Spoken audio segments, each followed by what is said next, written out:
क्या तुम मुझे अपनी जिंदगी में शामिल होने के लिए एक मौका दोगी? तुम्हें पता है सोनल, जब मुझे अपनी फीलिंग्स का एहसास नहीं हुआ था ना, तब मेरी जिंदगी में सिर्फ इंतजार था कि शायद किसी दिन कोई परफेक्ट सी लाइफ पार्टनर मेरी जिंदगी में आ जाएगी और मेरी लाइफ में सब कुछ अच्छा अच्छा होने लगेगा। लेकिन फिर मुझे एहसास हुआ कि मैं कितना गलत था, क्योंकि मुझे मेरी जिंदगी की खुशी तो पहले से ही मिल गई थी। जब से तुम मेरी जिंदगी में आई हो, मेरी जिंदगी बदल गई है सोनल। सब कुछ एकदम से खूबसूरत हो गया है। तुम्हारे बिना तो अपने अपनी लाइफ इमेजिन भी नहीं कर सकता। अब मैं अपनी पूरी जिंदगी सिर्फ और सिर्फ तुम्हारे साथ बिताना चाहता हूँ। क्या तुम मेरा साथ दोगी? सिद्धार्थ ने बड़ी उम्मीद के साथ उसकी तरफ देखते हुए पूछा। सिद्धार्थ ने ये सारी बातें एकदम सीरियसली कही थी। उसके चेहरे की तरफ देखते हुए सोनल के दिल में जैसे कोई तूफान सा उठ रहा था। सिद्धार्थ तो ऐसा कभी नहीं था। उसे जो चाहिए होता था उसे वो हमेशा पैसे के दम पर या फिर जबरदस्ती चाहे जैसे भी हो हासिल कर ही लेता था। आज से पहले सोनल ने उसे कभी किसी बात के लिए किसी के सामने रिक्वेस्ट करते हुए नहीं देखा था। क्या ये इस बात को जताने के लिए काफी नहीं था कि सिद्धार्थ सचमुच उसे प्यार करने लगा था? उतना ही प्यार जितना कि वो खुद भी सिद्धार्थ से करती थी। सोनल ने सिद्धार्थ के हाथों को अपने कंधे पर से हटाया और उसके और भी ज्यादा करीब आ गई। सिद्धार्थ ने चौंकते हुए उसे देखा। आखिर सोनल करना क्या चाहती है? मगर उसके कुछ कहने से पहले ही सोनल ने अपनी दोनों बाहें उसके गले में डाल दी और स्माइल करते हुए हाँ में अपनी गर्दन हिला दी। इसके तुरंत बाद अपने एड़ियों के बल ऊंचा होते हुए उसने सिद्धार्थ के होंठों पर हल्के से किस किया और फिर तुरंत उसके गले से अपना हाथ हटाते हुए सिर झुकाए उसके सामने खड़ी हो गई। बिना कुछ बोले सोनल ने सिद्धार्थ के सामने अपना प्यार जता दिया था। सिद्धार्थ को ऐसा लगा जैसे उसकी पूरी बॉडी में 440 वोल्ट का करंट दौड़ गया हो। वो अब भी शॉक्ड होकर उसकी तरफ देख रहा था। रियली? उसने एक टक सोनल की तरफ देखते हुए पूछा, जैसे अभी अभी जो हुआ उस पर उसे यकीन ही ना रहा हो। सोनल ने स्माइल करते हुए उसकी तरफ देखकर हाँ में अपना सिर हिला दिया। याद है सिद्धार्थ, एक बार तुमने मुझसे कहा था कि तुम मुझे सिर्फ और सिर्फ अपनी अच्छी दोस्त समझते हो। ये जानने के बाद मेरी कभी हिम्मत ही नहीं हुई कि मैं तुमसे अपने दिल की बात कह सकूं। मुझे डर लगता था कि तुम शायद मेरी फीलिंग्स का मजाक उड़ाओगे या शायद अपनी फीलिंग्स तुमसे कहने के बाद मैं तुम्हारी दोस्ती भी खो दूंगी। इस वजह से मैंने भी तुमसे इतने दिनों तक अपनी फीलिंग्स छिपाए रखी। लेकिन अब मैं भी तुम्हें बताना चाहती हूँ कि मैं भी तुमसे बहुत प्यार करती हूँ सिद्धार्थ। हाँ, मैं अपनी पूरी जिंदगी तुम्हारे साथ बिताना चाहती हूँ सिद्धार्थ। सोनल की बातें सुनकर सिद्धार्थ की आंखों में भी आंसू आ गए थे। फाइनली आज उसे उसका प्यार मिल गया था। इतने दिनों से प्यार और दोस्ती की जिस कश्मकश और उलझनों के बीच वो जी रहा था ना, आज वो खत्म हो गई थी। सोनल की कमर पर अपना हाथ कसते हुए उसने उसे अपने और करीब खींच लिया और अपनी बाहों में भर लिया। उसे अपने सीने से लगाकर सिद्धार्थ को ऐसा लग रहा था जैसे उसे आज उसकी पूरी दुनिया मिल गई है। सिद्धार्थ और सोनल इस वक्त गार्डन में ही झूले पर बैठे हुए थे। सिद्धार्थ ने अपने एक हाथ से सोनल को साइड हाथ देते हुए पकड़ रखा था और सोनल उसके सीने से अपना सिर टिकाए बैठी थी। अपने दूसरे हाथ से सिद्धार्थ ने सोनल का हाथ थाम रखा था। अभी अभी उन दोनों ने एक दूसरे से अपने प्यार का इजहार किया था। उसकी खुशी उन दोनों के चेहरे पर अब तक नजर आ रही थी। ना जाने कितनी देर तक दोनों ऐसे ही बैठे एक दूसरे के साथ को महसूस करते रहे। सोनल को लगा कहीं सिद्धार्थ इस तरह बैठे बैठे थक न गया हो।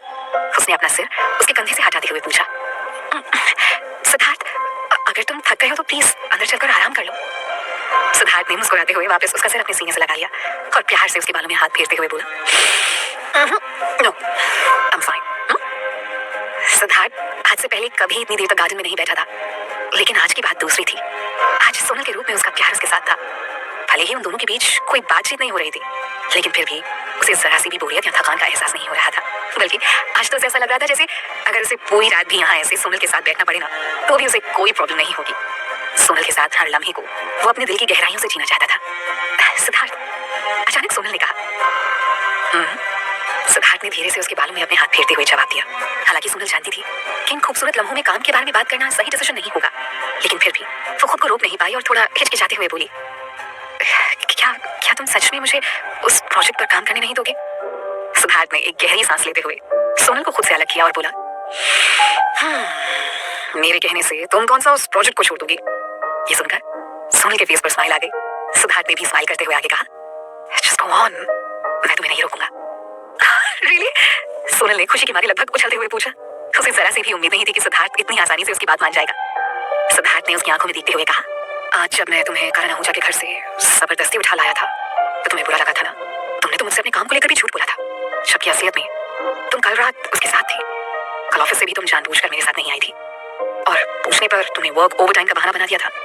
इतना कहकर सिद्धार्थ ने गहरी सांस लेते हुए सोनल का हाथ छोड़ दिया और नीचे की तरफ देखते हुए बोला, जानती हो सोनल, जब मैंने तुम्हें वहां उस कारण आहूजा के साथ अकेले देखा था ना, तो मैं बहुत डर गया था। मुझे ऐसा लगने लगा था कि तुम उससे प्यार करने लगी हो और एक दिन उसके लिए मुझे छोड़कर चली जाओगी। और अगर मेरा ये ख्याल गलत भी होता तो क्या ये पॉसिबल नहीं था कि फ्यूचर में कोई और कारण आहूजा आकर तुम्हें मुझसे छीन कर ले जाता। बस इसलिए मैंने डिसाइड कर लिया था कि अब रिजल्ट चाहे जो भी हो, मैं तुमसे साफ साफ इस बारे में बात करूंगा। सोनल उसकी बातें सुनकर एकदम से शॉक्ड होकर उसकी तरफ देख रही थी। तुम्हें तुम्हें पता था कि मैं झूठ बोल रही हूँ? सिद्धार्थ ने उसे एक फीकी सी स्माइल देते हुए हाँ में अपनी गर्दन हिलाते हुए कहा, मैं कल तुम्हें पिक करने तुम्हारे ऑफिस आया था। काफी देर मैंने तुम्हारा वहां वेट किया, लेकिन तुम नहीं आई। यहाँ तक कि तुमने मेरी किसी कॉल का जवाब नहीं दिया। जब मैं घर आया तो आशा ने बताया कि तुम घर पर भी नहीं हो, इसलिए मैंने रोहित से तुम्हारे बारे में पता करने को कहा था। सोनल के अब भी समझ में नहीं आ रहा था कि उसे क्या जवाब दे, कहीं उसे इस बात को लेकर कोई गलतफहमी ना हो जाए। ये सोचकर वो थोड़ा घबरा भी रही थी। उसने सिद्धार्थ का हाथ अपने हाथों में लेते हुए कहा, सिद्धार्थ, एक्चुअली उस रात हॉस्पिटल में जो कुछ भी हुआ था ना, उसके बाद मुझे ऐसा लगने लगा था कि तुम मुझसे थोड़ा सा भी प्यार नहीं करते हो। इस बात से मैं बहुत ज्यादा अपसेट थी। कारण तो सिर्फ मेरा क्लाइंट है, उसके बारे में तो मैंने आज तक कभी ऐसा कुछ सोचा भी नहीं है। मैं तो शुरू से ही तुमसे प्यार करती हूँ सिड। फिर तुम्हारे अलावा मैं किसी और के बारे में सोच भी कैसे सकती हूँ? सोनल ने ये बात अपने दिल से कही थी, और ये बात सच भी तो थी। वो नहीं जानती थी उसे सिद्धार्थ से कब और कैसे प्यार हो गया था, लेकिन उसे ऐसा लगता था जैसे वो तो हमेशा से सिद्धार्थ से ही प्यार करती थी। उसकी हर बात से ही उसे प्यार था, यहाँ तक कि उसके गुस्से पर भी अब उसे प्यार आने लगता था। जब से उसे सिद्धार्थ से प्यार हुआ था ना, उसके मन में किसी और का ख्याल तक नहीं आया था। फिर वो उसके अलावा किसी और से प्यार के बारे में सोच भी कैसे सकती थी? सिद्धार्थ ने भी मुस्कुराते हुए उसकी उंगलियों के साथ अपनी उंगलियां फंसाते हुए जवाब दिया, पता है मुझे, इसलिए तो मैंने तुम्हें उसके साथ काम करने की परमिशन दी है। जा सोनल, जी ले अपनी जिंदगी। सिद्धार्थ ने जिस ड्रामेटिक अंदाज में ये बात कही थी ना, उसे सुनकर सोनल को हंसी आ गई। तुम मुझसे नाराज तो नहीं हो ना? एक बार फिर से सोनल ने उसके कंधे से अपना सिर टिकाते हुए पूछा। बिल्कुल नहीं। अब तो मुझे पता चल गया है कि तुम्हारे दिल में क्या है, तो अब मुझे किसी बात को लेकर कोई कंफ्यूजन नहीं है। तुम्हें जहाँ जाना है, जिसके साथ काम करना है, तुम कर सकती हो। हाँ, लेकिन जब भी तुम्हारा काम करने का मन ना हो या तुम बोर हो जाओ, तो तुम मुझे बता सकती हो, क्योंकि सिद्धार्थ रॉय कपूर की वाइफ को इतनी मेहनत करने की कोई जरूरत नहीं है। मैं हूं ना तुम्हारे साथ हमेशा। सिद्धार्थ ने उसे एकदम टाइट हग करते हुए ये बात कही थी। सिद्धार्थ ने आज जो कुछ भी सोनल से कहा था ना, उसके बाद वो हर तरह से रिलैक्स्ड हो गई थी। अच्छा, तो फिर उन लोगों का क्या जिन्हें तुमने बाहर गेट पर खड़ा करके रखा है? बेचारों के पैर में दर्द हो गया होगा वहां खड़े खड़े। उसने जानबूझकर सिद्धार्थ को छेड़ते हुए कहा। सिद्धार्थ ने एम्बैरेस्ड होते हुए जवाब दिया, वो मैं अभी उनसे कह दूंगा कि अब यहाँ उनकी कोई जरूरत नहीं है। Sorry, I have gone too far. दोबारा ऐसा नहीं होगा। लेकिन इसके बाद उसने किसी छोटे बच्चे की तरह सोनल को और टाइटली हग करते हुए कहा, लेकिन तुम भी उस करण अहूजा के ज्यादा करीब जाने की कोशिश मत करना, ओके? वर्क या डिजाइन डिस्कशन जैसे बहाने मैं बिल्कुल भी नहीं सुनना चाहता। तुमने खुद एक्सेप्ट किया है ना कि तुम मुझसे प्यार करती हो, सो दैट मींस तुम अब किसी और से प्यार नहीं कर सकती। सिद्धार्थ ने जिस लहजे में ये बात कही थी, उसमें उसका बचपना झलक रहा था। ना चाहते हुए भी सोनल को जोर से हंसी आ गई थी। ऑफ कोर्स, जैसा तुम चाहते हो ना, बिल्कुल वैसा ही होगा। सोनल ने उसे अपने करीब खींचते हुए जवाब दिया, लेकिन सिद्धार्थ इतने से भी कहाँ मानने वाला था। उसने अपने गालों पर से सोनल का हाथ हटाते हुए कहा, आगे से तुम ना तो उसके साथ पियानो प्ले करोगी और ना ही उसके साथ डिनर पर जाओगी, समझी? अगर तुम्हें ऐसा कुछ भी करना है तो मुझसे कहना, मैं तुम्हें डिनर के लिए बाहर लेकर जाऊंगा और तुम्हारे लिए पूरा दिन पियानो भी प्ले करूंगा, ओके? पहले तो सिद्धार्थ के बचपने को देखकर सोनल को हंसी आ रही थी, लेकिन फिर उसे महसूस हुआ कि सिद्धार्थ सचमुच उससे कितना प्यार करने लगा है। उसके एक एक वर्ड से साफ झलक रहा था कि वो सोनल की कितनी केयर करता है। इसे महसूस करके सोनल इमोशनल होने लगी थी। उसे पता भी नहीं चला कि कब उसकी आंखों में आंसू आ गए। उसने मुस्कुराते हुए जवाब दिया, ओके, मैं ऐसा कुछ भी नहीं करूंगी, लेकिन तुम मुझे इन सारी चीजों में कंपनी कैसे दे पाओगे? तुम तो पूरा दिन काम में बिजी रहते हो। लेकिन सिद्धार्थ को तो जैसे अब किसी और चीज की कोई परवाह ही नहीं थी। उसने सोनल की आंखों में देखते हुए जवाब दिया, ये वक्त भी ना किसी नींबू से कम नहीं होता है। जितना निचोड़ो ना, उतना ही हमें इस्तेमाल करने के लिए मिलता है। और तुम्हारे साथ टाइम स्पेंड करने का मौका मैं कैसे खो सकता हूँ? तुम्हारे लिए तो मैं कैसे भी वक्त निकाल सकता हूँ, फिर चाहे मुझे अपने शेड्यूल को कितना भी क्यों नहीं छोड़ना पड़े। सिद्धार्थ का ये बदला हुआ रूप देखकर सोनल को अब तक ये सब कुछ किसी सपने के जैसा लग रहा था। उसे बार बार ये डर भी सता रहा था कि कहीं उसका ये सपना टूट ना जाए। सिद्धार्थ ने एक बार आसमान की तरफ देखा और बोला, रात काफी हो चुकी है, अब हमें अंदर चलना चाहिए, ठीक है? वरना तुम्हें ठंड लग जाएगी। ओके, सोनल ने जवाब दिया और उठकर खड़ी हो गई। आशा अब तक अपना काम खत्म करके सो चुकी थी। हाथों में हाथ डाले सिद्धार्थ सोनल के साथ सीढ़ियां चढ़ते हुए ऊपर आ गया था। सबसे पहले वो दोनों सिद्धार्थ के कमरे के पास से होकर गुजरे। वहां आते आते सोनल रुक गई थी। सिद्धार्थ ने रुककर एक बार कंफ्यूजन से उसकी तरफ देखा। सोनल ने स्माइल करते हुए उसे अपने रूम में जाने का इशारा किया और बोली, जाकर सो जाओ, रात बहुत हो गई है। सिद्धार्थ ने एक बार डिसअपॉइंटमेंट के साथ अपने रूम की तरफ देखा और सोनल के हाथों पर उसकी पकड़ को और भी मजबूत कर दिया। सोनल से दूर जाने का उसका बिल्कुल भी मन नहीं था, लेकिन सोनल को अपने साथ अपने रूम में सोने के लिए कहने की उसकी हिम्मत ही नहीं हो रही थी। उसने बस हाँ में अपना सिर हिला दिया। ठीक है, मैं भी अपने रूम में जा रही हूँ, कहते हुए सोनल ने सिद्धार्थ के हाथों से अपना हाथ छुड़ा दिया। ओके, सिद्धार्थ ने अनमने मन से जवाब दिया। Have a good night Siddharth, Sonal ने मुस्कुराते हुए कहा और जैसे ही अपने रूम की तरफ जाने लगी सिद्धार्थ ने वापस उसका हाथ पकड़ लिया और बोला, नहीं, आज मैं खुद तुम्हें तुम्हारे रूम में छोड़कर आऊंगा। सिद्धार्थ आज उसे खुद से दूर नहीं जाने देना चाहता था। नहीं, मैं खुद चली जाऊंगी सिद्धार्थ, तुम प्लीज जाकर आराम करो, सोनल ने उसे रोकते हुए कहा। हालांकि वो खुद भी सिद्धार्थ से दूर नहीं जाना चाहती थी, लेकिन ये बात उसके सामने कहने की उसके अंदर हिम्मत नहीं हो रही थी। हे भगवान, कितनी स्टूपिड लड़की से प्यार किया है मैंने। क्यों इस लड़की को समझ में नहीं आता कि मैं उसके साथ रहना चाहता हूँ। सिद्धार्थ ने इरिटेट होते हुए मन ही मन सोचा, लेकिन उसने अपने चेहरे पर ऐसा कुछ भी उसके सामने जाहिर नहीं होने दिया और उसकी प्रोटेस्ट करने के बावजूद उसका हाथ पकड़कर उसके रूम तक साथ चला आया। सिद्धार्थ और सोनल के रूम के बीच महज 20 कदम का ही फासला था। इतनी दूरी तय करने में उन दोनों को 1 मिनट का भी समय नहीं लगा। आज सिद्धार्थ को पहली बार ऐसा फील हो रहा था कि उसने इतना छोटा घर बनवाकर बहुत बड़ी गलती कर दी है। अगर उसने किसी फुटबॉल ग्राउंड के साइज का घर बनाया होता तो सोनल के रूम तक जाने में उसे कम से कम नहीं तो आधे घंटे का वक्त तो जरूर लग जाता। सोनल ने अपने रूम का दरवाजा खोला और अंदर जाकर खड़ी हो गई। So here I am, Sonal ने सिद्धार्थ को एक स्माइल देते हुए कहा। ऑलराइट, सिद्धार्थ ने भी उसकी तरफ स्माइल देते हुए कहा। अब प्लीज तुम जाकर सो जाना, सोनल ने उसे हिदायत देते हुए कहा। सिद्धार्थ ने बस हाँ में अपना सिर हिला दिया। ओके, गुड नाइट कहते हुए सोनल दरवाजा बंद करने लगी। इसके साथ ही सिद्धार्थ की बेचैनी बढ़ती जा रही थी। जब दरवाजा होने में महज 1 इंच का फासला रह गया था तो सिद्धार्थ ने तुरंत दरवाजे से अपना हाथ टिकाते हुए सोनल को उसे बंद करने से रोक दिया। दरवाजा बंद करते हुए सोनल के हाथ रुक गए। उसने सवालिया नजरों से सिद्धार्थ की तरफ देखा। वो अलग बात थी कि जिस तरह सिद्धार्थ ने एकदम लास्ट मोमेंट पर उसका दरवाजा बंद करने से रोक दिया था ना, उससे सोनल के दिल की धड़कनें तेज हो गई थी। तो मैं सिद्धार्थ ने सोनल को रोक तो लिया था, लेकिन अब उसकी समझ में नहीं आ रहा था कि वो उसे क्या जवाब दे। हाँ, बोलो ना, सोनल ने उसकी तरफ देखते हुए पूछा। मेरा मतलब है तुम और मैं। सिद्धार्थ लाख कोशिशों के बाद भी वो नहीं कह पा रहा था जो वो कहना चाहता था। आखिर में इरिटेट होकर उसने सोनल को उसकी कमर से पकड़ा और एक झटके से अपने करीब खींच लिया। सोनल शॉक्ड होकर फटी फटी आंखों से उसकी तरफ देख रही थी। सिद्धार्थ ने ये सब इतनी अचानक किया था कि उसे तो संभलने तक का मौका नहीं मिला था। सिद्धार्थ कुछ पलों तक सोनल के चेहरे की तरफ देखता रहा, फिर धीरे से अपना एक हाथ बढ़ाकर उसने सोनल के चेहरे पर आई बालों को पीछे करते हुए कहा, मैंने तुम्हें अब तक गुड नाइट नहीं बोला है ना। इतना कहकर उसने हल्के से सोनल के होंठों पर किस किया और बोला, गुड नाइट सोनल। इसके बाद वो तुरंत तेजी से चलते हुए अपने रूम में चला गया। अभी अभी जो हुआ था उससे सोनल तो एकदम से जैसे ब्लैंक ही हो गई थी। जब तक वो होश में आई तब तक सिद्धार्थ जा चुका था। झट से अपने रूम में आकर उसने भी दरवाजा लॉक कर दिया। शावर लेने के बाद सोनल बेड पर आकर लेट गई, लेकिन उसे नींद नहीं आ रही थी। उसने एक बार अपने होंठों को टच किया। सिद्धार्थ की किस को फील करके ही उसके होंठों पर एक स्माइल आ गई थी। आज सोनल बहुत खुश थी, और वो भी क्यों ना, आज अचानक से जैसे उसकी पूरी दुनिया ही बदल गई थी। बिस्तर पर इधर उधर करवटें बदलते हुए वो आज सिद्धार्थ के साथ बिताए लम्हों के बारे में सोच रही थी। दूसरी तरफ सिद्धार्थ की हालत भी कुछ ऐसी ही थी। वैसे तो वो साफ सफाई के मामले में बहुत ज्यादा स्ट्रिक्ट था, बिना शावर लिए तो उसे नींद ही नहीं आती थी, लेकिन फिर भी आज उसने हाथ तक धोने की जहमत नहीं उठाई। अपने कमरे में आने के बाद बिना कपड़े चेंज किए ही वो सीधा बिस्तर पर जाकर लेट गया। ना जाने कितनी देर तक वो सोनल को अपनी बाहों में लिए गार्डन में बैठा रहा था। सोनल के परफ्यूम की खुशबू अब भी उसके कपड़ों में फील कर सकता था वो। जब उसे याद आया कि किस करते टाइम सोनल कैसे शॉक्ड होकर बड़ी बड़ी आंखों से उसे देख रही थी, तो उसे हल्की सी हंसी आ गई। प्यार में पड़ने की फीलिंग सच में कितनी कमाल की होती है ना।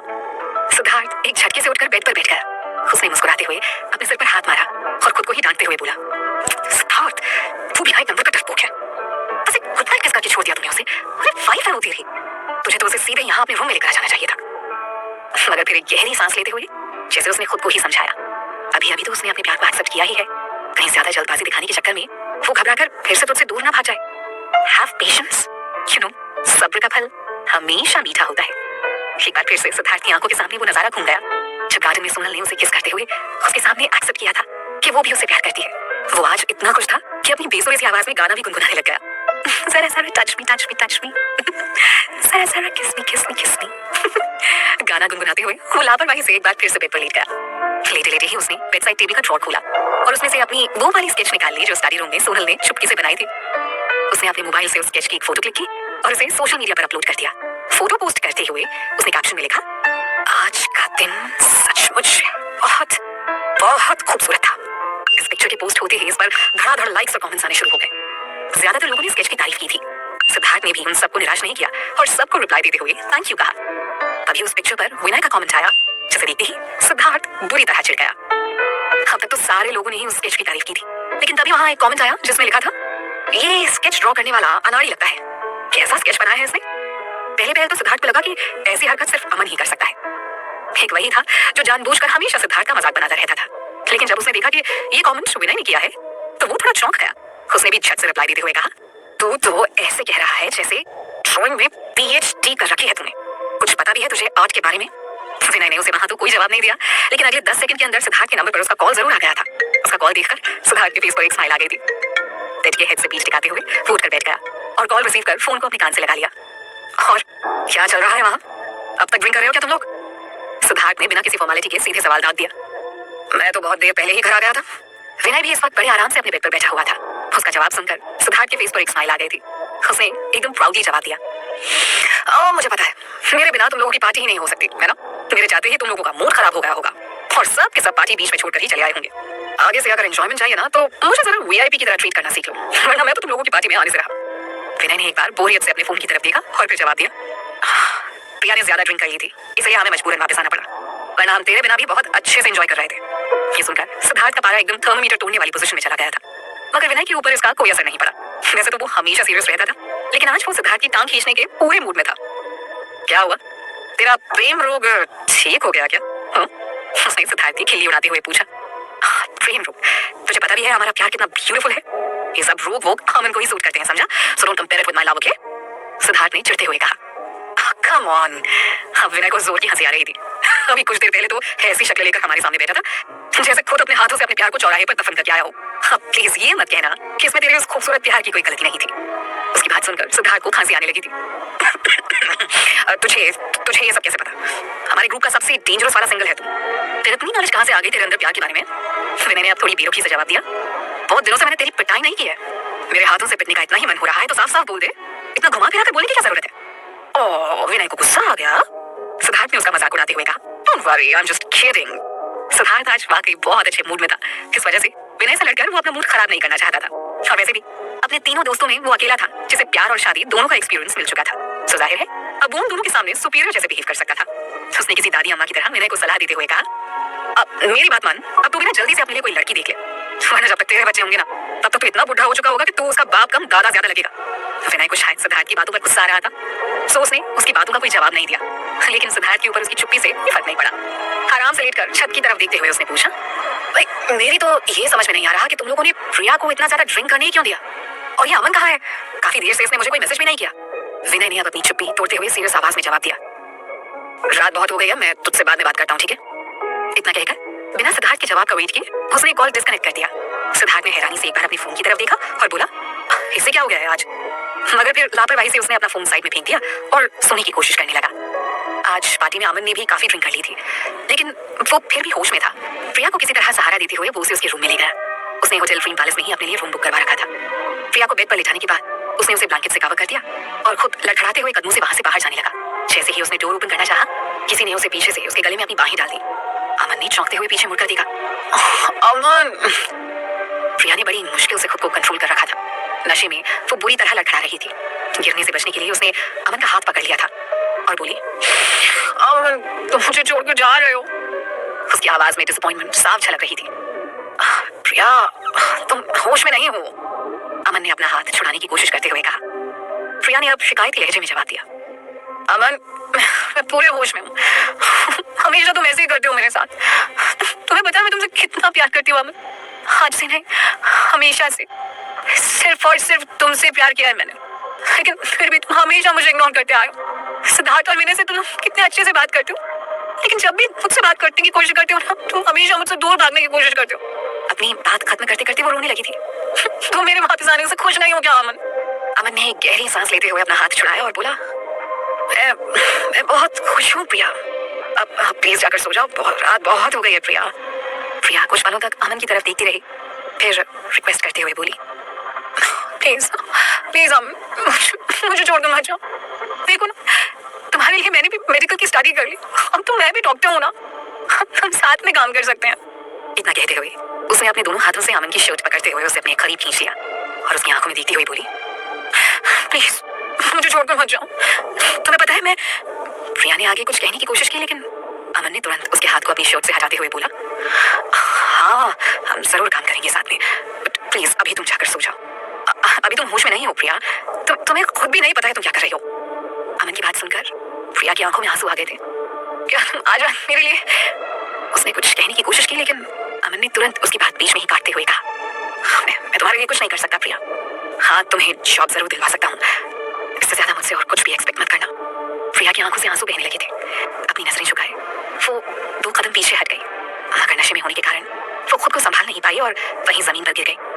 अमन ने जब उसका यह हाल देखा तो परेशान होकर उसकी तरफ अपना हाथ बढ़ा दिया, लेकिन प्रिया ने उसका हाथ पकड़कर उठने के बजाय एक झटके से अमन को अपने ऊपर खींच लिया। अमन संभाल नहीं पाया और सीधा प्रिया के ऊपर जा गिरा। उसने झल्लाते हुए वापस उठने की कोशिश की, लेकिन प्रिया ने उसके गले को चारों तरफ से अपनी बाहों में कसते हुए उसे वापस उठने का कोई मौका ही नहीं दिया। अगले दिन जब सिद्धार्थ सोकर उठा तो उसका मूड बहुत ही अच्छा था। वो सोनल को खुद ही अपनी गाड़ी से फैशन हब तक छोड़ने गया। बिल्डिंग के गेट के सामने खड़े होकर वो तब तक उसे देखता रहा जब तक कि सोनल गेट से अंदर नहीं चली गई। उसके जाने के बाद उसने अपनी गाड़ी ऑफिस की तरफ घुमा दी, लेकिन ऑफिस में भी उसका काम में मन नहीं लग रहा था। मीटिंग में पूरे वक्त वो अपने ही ख्यालों में गुम बस स्माइल कर रहा था। किसी ने क्या कहा, किसी ने कौन सी रिपोर्ट दी, उसने कुछ भी नहीं सुना था। सारे एम्प्लॉइज उसके इस बिहेवियर को देखकर हैरान थे। सबसे ज्यादा ताज्जुब की बात तो ये थी कि कॉन्फ्रेंस रूम में घुसने से लेकर मीटिंग के खत्म होने तक सिद्धार्थ ने एक बार भी किसी की तरफ देखा तक नहीं था। उसका पूरा ध्यान तो बस फोन की तरफ ही था। कॉन्फ्रेंस रूम में रोहित सिद्धार्थ के बिल्कुल बगल में ही बैठा हुआ था। बार बार वो परेशानी से सिद्धार्थ की तरफ देख रहा था। उसने 1-2 बार इशारे से सिद्धार्थ का ध्यान अपनी तरफ करने की कोशिश भी की, लेकिन सिद्धार्थ का ध्यान अपने फोन से हट ही नहीं रहा था। आखिर में उसने अपना व्हाट्सएप ओपन किया और उसे एक मैसेज सेंड किया। शायद सिद्धार्थ मैसेज का ही कुछ रिप्लाई करते, लेकिन सिद्धार्थ ने तो उसका मैसेज ओपन तक नहीं किया था। आखिर में परेशान होकर रोहित ने अपना फोन साइड किया और अपनी जगह पर थोड़ा झुकते हुए देखने की कोशिश की कि आखिर सिद्धार्थ इतनी देर से अपने फोन में क्या देख रहा है। काफी कोशिश करने के बाद उसे सिद्धार्थ की फोन की स्क्रीन पर एक झलक दिखाई दी। ऐसा लग रहा था जैसे सिद्धार्थ किसी की तस्वीर देख रहा है। साइड से देखने के कारण तस्वीर क्लियर नहीं दिख पा रही थी, लेकिन फिर भी रोहित इतना तो शॉक हो गया था कि वो किसी लड़की की तस्वीर थी। मीटिंग खत्म होने के बाद सिद्धार्थ कॉन्फ्रेंस रूम से निकलकर अपने केबिन की तरफ बढ़ गया था। इस दौरान भी वो स्माइल करते हुए अपने फोन की तरफ ही देख रहा था। रोहित भी तुरंत उसके पीछे पीछे उसके केबिन में आ गया। केबिन में आकर डोर अंदर से लॉक करते हुए उसने कहा, सर सर सर। सिद्धार्थ आते ही अपनी चेयर पर आराम से बैठ गया। उसने एक नजर उसके ऊपर डालते हुए पूछा, क्या है? आप आज कुछ ज्यादा ही अजीब बिहेव कर रहे हैं सर। रोहित ने उसे कंफ्यूजन के साथ देखते हुए कहा, रियली? सिद्धार्थ ने अब उसकी तरफ देखकर स्माइल करते हुए पूछा। रोहित ने तुरंत सिद्धार्थ की तरफ अपनी उंगली पॉइंट करते हुए कहा, यही बताना चाह रहा था मैं आपको सर। आप आज पूरे टाइम स्माइल कर रहे थे, यहाँ तक कि मीटिंग में खराब रिपोर्ट्स पर भी आपने गुस्सा करने के बजाय सबको स्माइल दी। हो क्या गया है सर आपको? सिद्धार्थ ने अब अपने दोनों हाथ डेस्क पर टिकाते हुए रोहित की तरफ देखा और पूछा, रोहित, मैं पूछ रहा था कि तुम तो लड़कियों को काफी अच्छे से समझते हो ना? आई मीन उन्हें क्या पसंद है क्या ना पसंद है, स्पेशली उनके सामने अपना अच्छा इंप्रेशन कैसे बनाना है। तो तुम इस मामले में मेरी कुछ हेल्प कर सकते हो? अचानक सिद्धार्थ का ये सवाल सुनकर रोहित पूरी तरह चौंक गया। उसने घबराकर सिद्धार्थ की तरफ देखते हुए पूछा, सर आप किसी लड़की को इम्प्रेस करने की कोशिश कर रहे हैं? ये सुनकर सिद्धार्थ की फेस पर एक बार फिर से स्माइल आ गई थी। उसने अपना फोन उठाकर एक बार फिर से उसकी स्क्रीन की तरफ नजर डाली और हाँ में अपना सिर हिलाते हुए बोला, ऑफ कोर्स। सिद्धार्थ ने सोच लिया था कि वो सोनल को दुनिया की सारी खुशियां देगा। इससे पहले उसका सोनल के साथ बिहेवियर कुछ खास अच्छा नहीं था।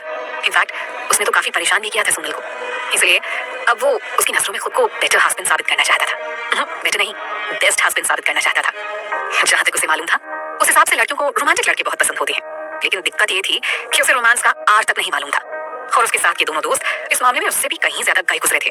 सो अब उसके पास इकलौता ऑप्शन सिर्फ रोहित ही था। वैसे भी पहले वो उसकी इस मामले में काफी हेल्प कर चुका था, सो उसने इस बारे में रोहित से पूछना ही सही समझा। लेकिन उसकी बात सुनने के बाद रोहित के तो जैसे एक्सप्रेशन ही बदल गए थे। वो तो उसे ऐसे देख रहा था जैसे उसके सामने सिद्धार्थ नहीं कोई क्रिमिनल बैठा हुआ हो।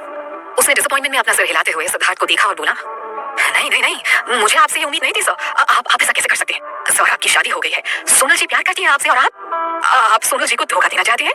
सोनल जी को? फिर उसने एकदम ड्रामेटिक अंदाज में ऊपर की तरफ देखते हुए कहा, हे भगवान, ये सब सुनने से पहले मेरे कान के पर्दे क्यों नहीं फट गए? बस मुझे अब और नहीं जीना। सिद्धार्थ ने उसे कंफ्यूज होते हुए देखा। क्या बकवास किए जा रहे हो रोहित?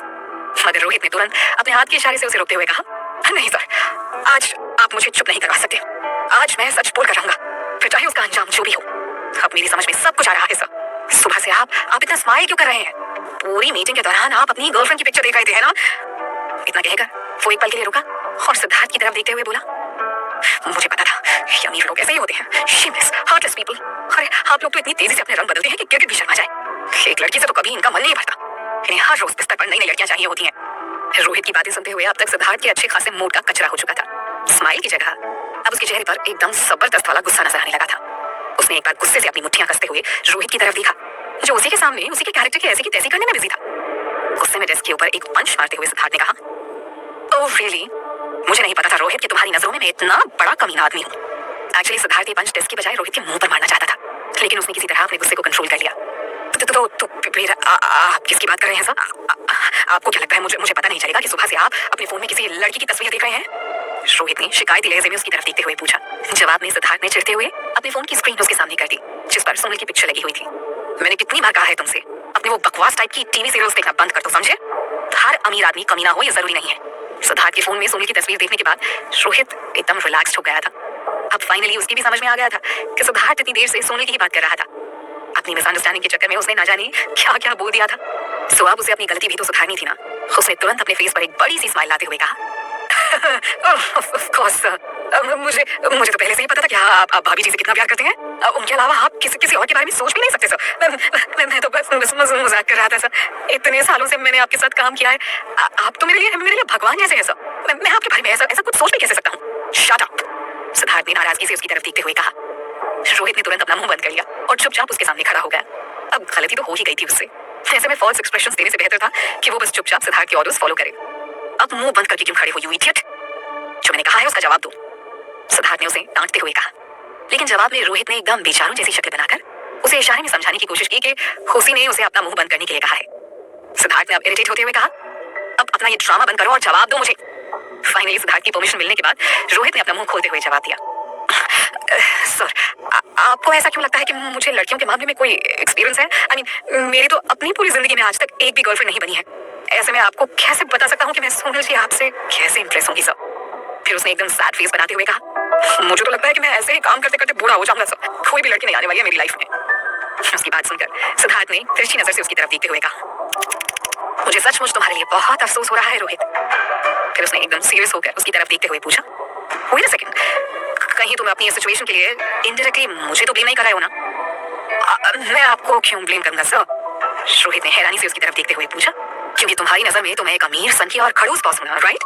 जो तुमसे दिन रात गधों की तरह काम करवाता है। मेरी वजह से तो तुम्हें किसी लड़की को डेट करने का टाइम तक नहीं मिल पाता होगा, तभी तो तुम अभी तक सिंगल हो, है ना? सिद्धार्थ ने उसे टॉन्ट मारते हुए कहा, ये आप क्या कह रहे हैं सर? रोहित ने एकदम परेशान होकर उसकी तरफ देखते हुए जवाब दिया, मेरी गर्लफ्रेंड है ना सर, मेरी ये जॉब जो मुझे आपने दी है वही मेरी गर्लफ्रेंड है सर। आई एम श्योर इतनी प्यार करने वाली गर्लफ्रेंड ना इस दुनिया में किसी के पास नहीं होगी। मैं और मेरी जॉब एक दूसरे से एकदम ट्रू लव करते हैं सर। अरे मैं तो आपका शुक्रगुजार हूँ कि आपने मुझे इतनी प्यारी और खूबसूरत गर्लफ्रेंड दी है सर। बल्कि आप तो मेरे लिए साक्षात भगवान का दूसरा रूप है सर। मैं आपके बारे में ऐसा सोच भी नहीं सकता हूँ सर, मैं आपके बारे में ऐसा सोच भी नहीं सकता हूँ। सिद्धार्थ ने इरिटेट होते हुए उसके ऊपर एक नजर डाली और पूछा, तुम ही तो हमेशा कहते हो ना कि तुम्हें रोमांटिक नॉवेल्स पढ़ना बहुत पसंद है। इतने सालों से तुम वो नॉवेल्स पढ़ रहे हो, फिर भी तुम्हें अब तक कोई एक्सपीरियंस नहीं मिला? रोहित ने परेशानी से अपना सिर खुजाते हुए कहा, उसे भी आप एक्सपीरियंस में काउंट कर रहे हैं सब हैं? आज से पहले तो उसे रोमांटिक नॉवेल्स पढ़ने या सीरियल्स देखने को लेकर हमेशा सिद्धार्थ से डांट ही सुनने को मिली थी। ये आज पहली बार था जब सिद्धार्थ ने उसे रोमांटिक नॉवेल्स के एक्सपीरियंस को लेकर शेयर करने के लिए कहा था। हालांकि उससे ये सब पूछते हुए खुद सिद्धार्थ भी अनकंफर्टेबल हो रहा था, लेकिन इस वक्त उसके पास और कोई दूसरा ऑप्शन भी तो नहीं था ना। सो उसने थोड़ा चिढ़ते हुए जवाब दिया, क्यों तुम्हें नहीं लगता राइटर्स जो कुछ भी अपनी नॉवेल्स में लिखते हैं उनमें उनकी खुद की लाइफ का एक्सपीरियंस शामिल होता है? जरूरी थोड़ी है कि सारी कहानियां इमेजिनेशन करके लिखी जाएं। कुछ कहानियां रियल लाइफ से भी तो इंस्पायर होती है ना। हर भूखे इंसान को बस खाने के लिए खाना चाहिए होता है, वो ये नहीं देखता है कि खाना कहाँ से आ रहा है या किसने बनाया है। बस उसी तरह सिद्धार्थ को भी बस सजेशन से मतलब था। अब रोहित वो सजेशन नॉवल पढ़ करते, सीरियल देख करते या एक्चुअली किसी लड़की के साथ रोमांस करके दे, इससे उसे कोई फर्क नहीं पड़ता था। ओके तो फिर, कहते हुए रोहित ने एकदम सीरियस होते हुए कहा, आप भाभी जी को कैसे इंप्रेस करना चाहते हैं सर? सिद्धार्थ ने अब झल्लाते हुए उसकी तरफ देखकर जवाब दिया, अरे मुझे ही पता होता तो मैं तुमसे क्यों पूछता हूँ इडियट? अरे नहीं सर, आप मेरी बात समझे नहीं। रोहित ने झट से उसे समझाने की कोशिश करते हुए कहा, इंप्रेस करने से मेरा मतलब तो यही हुआ ना कि आप सोनल जी को खुश करना चाहते हैं सर। अब मैंने जितनी नॉवेल्स पढ़ी हैं उसके मुताबिक तो लड़कियों को खुश करने की बहुत सारी कैटेगरीज होती हैं सर। व्हाट? सिद्धार्थ ने एकदम से शॉक्ड होते हुए उसकी तरफ देखा। रोहित ने एकदम सीरियस होते हुए कहा, फॉर एग्जाम्पल अगर आपकी गर्लफ्रेंड आपसे नाराज है और आप उसे खुश करने की कोशिश कर रहे हैं, या फिर आप दोनों के रिश्ते की नई नई शुरुआत हुई है और आप उसे अपनी बातों से इंप्रेस कर खुश करने की कोशिश कर रहे हैं, या फिर आप दोनों का रिलेशनशिप बहुत अच्छा चल रहा है और आप उसे कंटिन्यू रखने के लिए उसे सिंपली खुश करने की कोशिश कर रहे हैं, आपको इनमें से कौन सी वाली सजेशन चाहिए सर? रोहित ने अभी अभी जो कुछ भी कहा था ना वो सब सिद्धार्थ के सिर के ऊपर से निकल गया था। एक पल को तो उसे ऐसा लगने लगा था कि कहीं रोहित से सजेशन मांगकर उसने कोई गलती तो नहीं कर दी है। गर्लफ्रेंड को खुश करने के तरीकों को भी इतनी कैटेगरी में बांटा गया है ये उसे आज पहली बार पता चल रहा है। वो कुछ कहता उससे पहले ही रोहित ने अपने सिर पर हाथ मारते हुए कहा, मैं तो भूल ही गया था कि आप तो मैरिड हैं सर। आप दोनों का रिलेशन भी एकदम स्टेबल है, तो ऑफ कोर्स आप बस उन्हें सिंपली खुश करने की कोशिश कर रहे होंगे, राइट सर? सिद्धार्थ ने बस हाँ में अपना सिर हिला दिया। अब रोहित को थोड़ी ये बता सकता था कि उसका और सोनल का रिश्ता अभी अभी तो स्टार्ट हुआ है, जिसे वो एक्चुअली स्टेबल करने की कोशिश कर रहा है। आई एम सॉरी सर, मुझे सीरियसली नहीं पता था ऐसी सिचुएशन में क्या करना चाहिए। एक्चुअली मैंने बहुत सारी बुक्स पढ़ी हैं, सब में अलग अलग कैटेगरीज होती हैं और उनकी अलग अलग स्टोरीज भी होती हैं। अब तो मुझे नहीं पता कि आपकी लाइफ के साथ कौन सी स्टोरी मैच होगी सर। उन बुक्स में जो भी सजेशंस लाइफ के लिए दी जाती है ना, वो सब पार्टनर की अंडरस्टैंडिंग, बिहेवियर, मूड और सिचुएशंस के हिसाब से दी जाती हैं। रोहित ने अचानक से उसके सामने अपने हाथ खड़े कर दिए।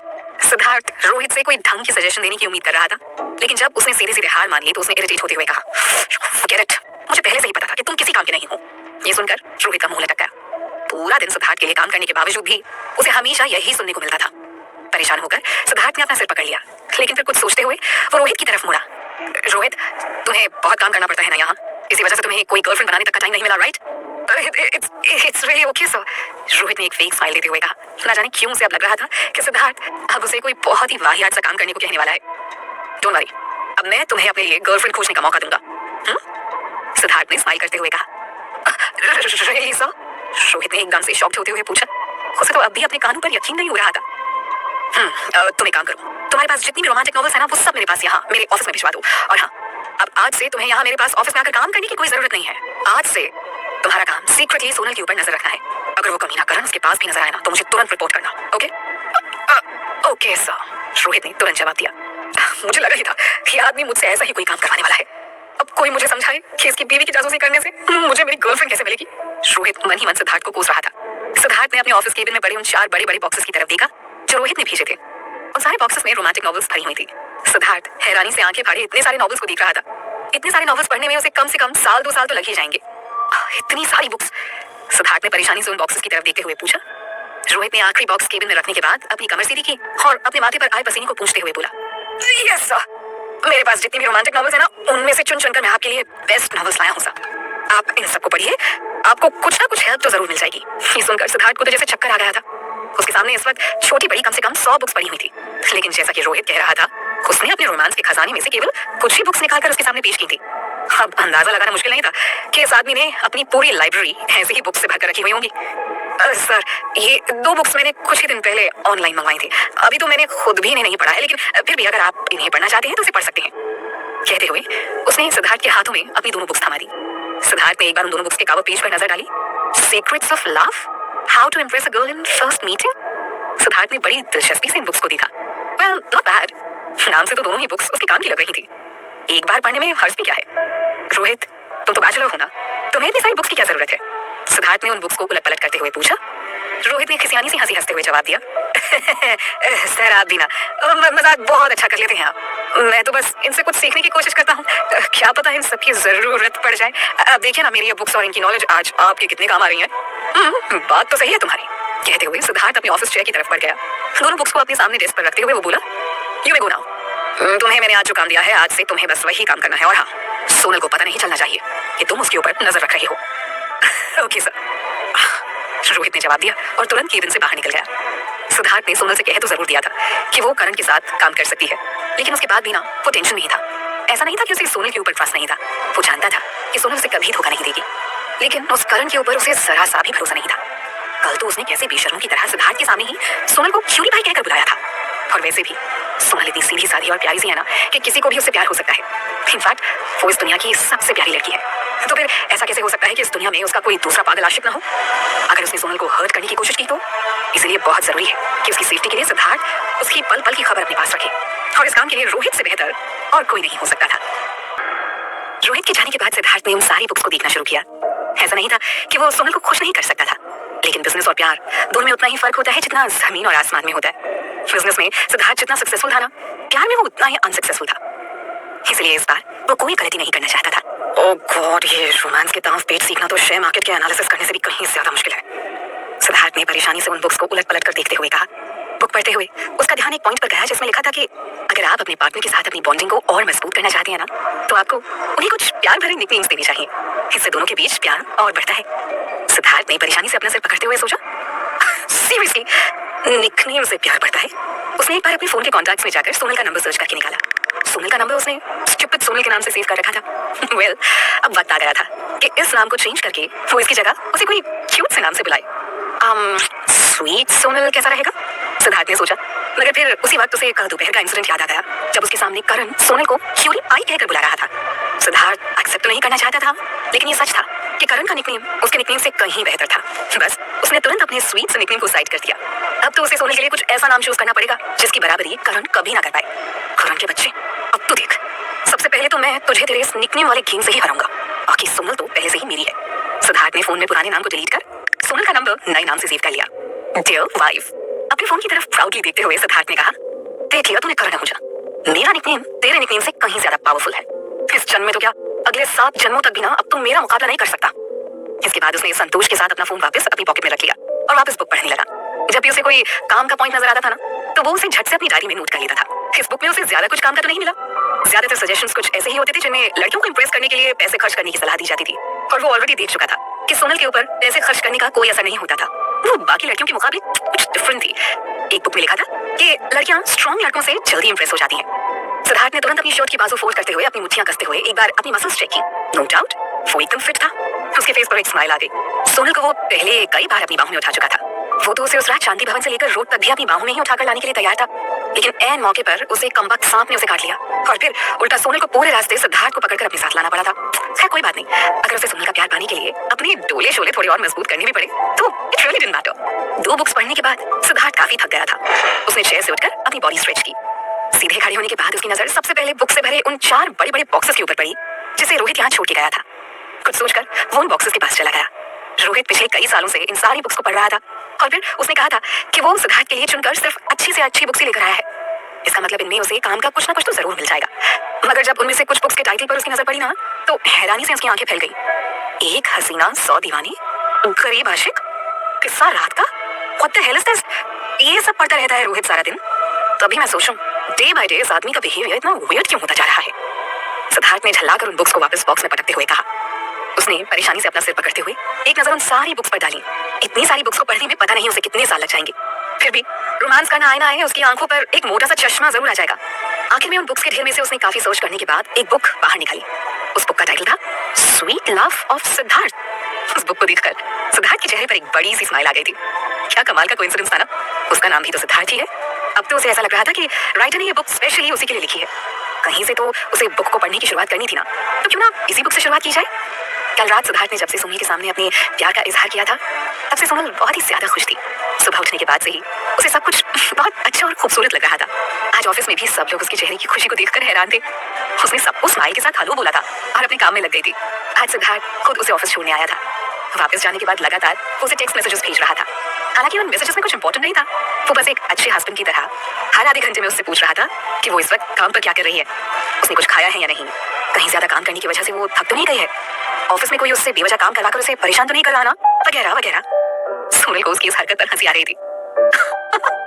वो क्या कहे सिद्धार्थ को, आई मीन इट्स स्वीट कि वो इतनी केयर कर रहा है, लेकिन उसे भी तो पता होना चाहिए ना कि इस तरह बार बार उसे मैसेज करने से वो डिस्ट्रैक्ट हो सकती है। वो इस वक्त ऑफिस में बैठी डिजाइन्स तैयार कर रही थी, लेकिन इसके बावजूद जितनी बार भी सिद्धार्थ का मैसेज आता ना, उसके होठों पर एक स्माइल आ जाती और वो उसे तुरंत रिप्लाई भी कर देती। लंच टाइम के बाद करीब 2 बजे अचानक उसके पास करण का कॉल आया। उसने कॉल पर सोनल से ऑफिस से कुछ ही दूरी पर बने एक अम्यूजमेंट पार्क में आ जाने को कहा। सोनल ने एक बार बाहर नजर डाली। सूरज इस वक्त अपने पूरे रूप में आकर चमक रहा था। बाहर की गर्मी को महसूस करके ही सोनल टेंशन में आ गई थी। साथ ही उसे करण के ऊपर भी गुस्सा आ रहा था। अरे इतनी धूप में इस आदमी को बस एक यही जगह मिली थी मिलने के लिए, लेकिन वो उसे मना भी तो नहीं कर सकती थी ना। आखिर वो उसका कस्टमर था, वो भी ऐसा वैसा नहीं, सबसे पहला कस्टमर।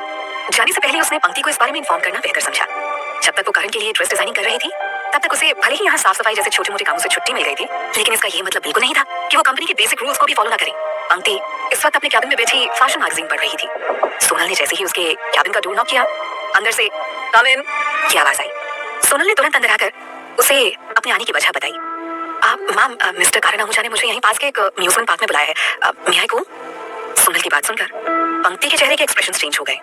उसने उलझन भरी नजरों से उसकी तरफ देखते हुए कहा, करण बहुत बड़ा सेलिब्रिटी है सोनल, वो तुम्हारे साथ ऐसे किसी पब्लिक प्लेस पर क्यों मिलना चाहता है? सोनल को समझने में ज्यादा वक्त नहीं लगा कि पंक्ति क्या कहना चाहती है। शायद उसे लग रहा था कि सोनल ने खुद ही उसे कॉल करके यहाँ मिलने के लिए बुलाया होगा, लेकिन फिर भी उसने पंक्ति के सामने ज्यादा कुछ बोलना ठीक नहीं समझा। मुझे पता नहीं मैम, उन्होंने मुझे वहां पर क्यों बुलाया है, पंक्ति कुछ पलों तक उसकी तरफ देखती रही, फिर स्माइल करती हुई अपने सामने पड़ी मैगजीन को बंद करके एक तरफ सरका दिया और अपनी चेयर से पीठ टिकाती हुई बोली, सोनल, मैंने तुमसे जरूर कहा था कि तुमने काबिलियत है, लेकिन अब जो मैं तुमसे कहना चाहती हूँ वो शायद तुम्हें पसंद ना आए। सोनल ने उसे कोई जवाब नहीं दिया और उसके आगे बोलने का इंतजार करती रही।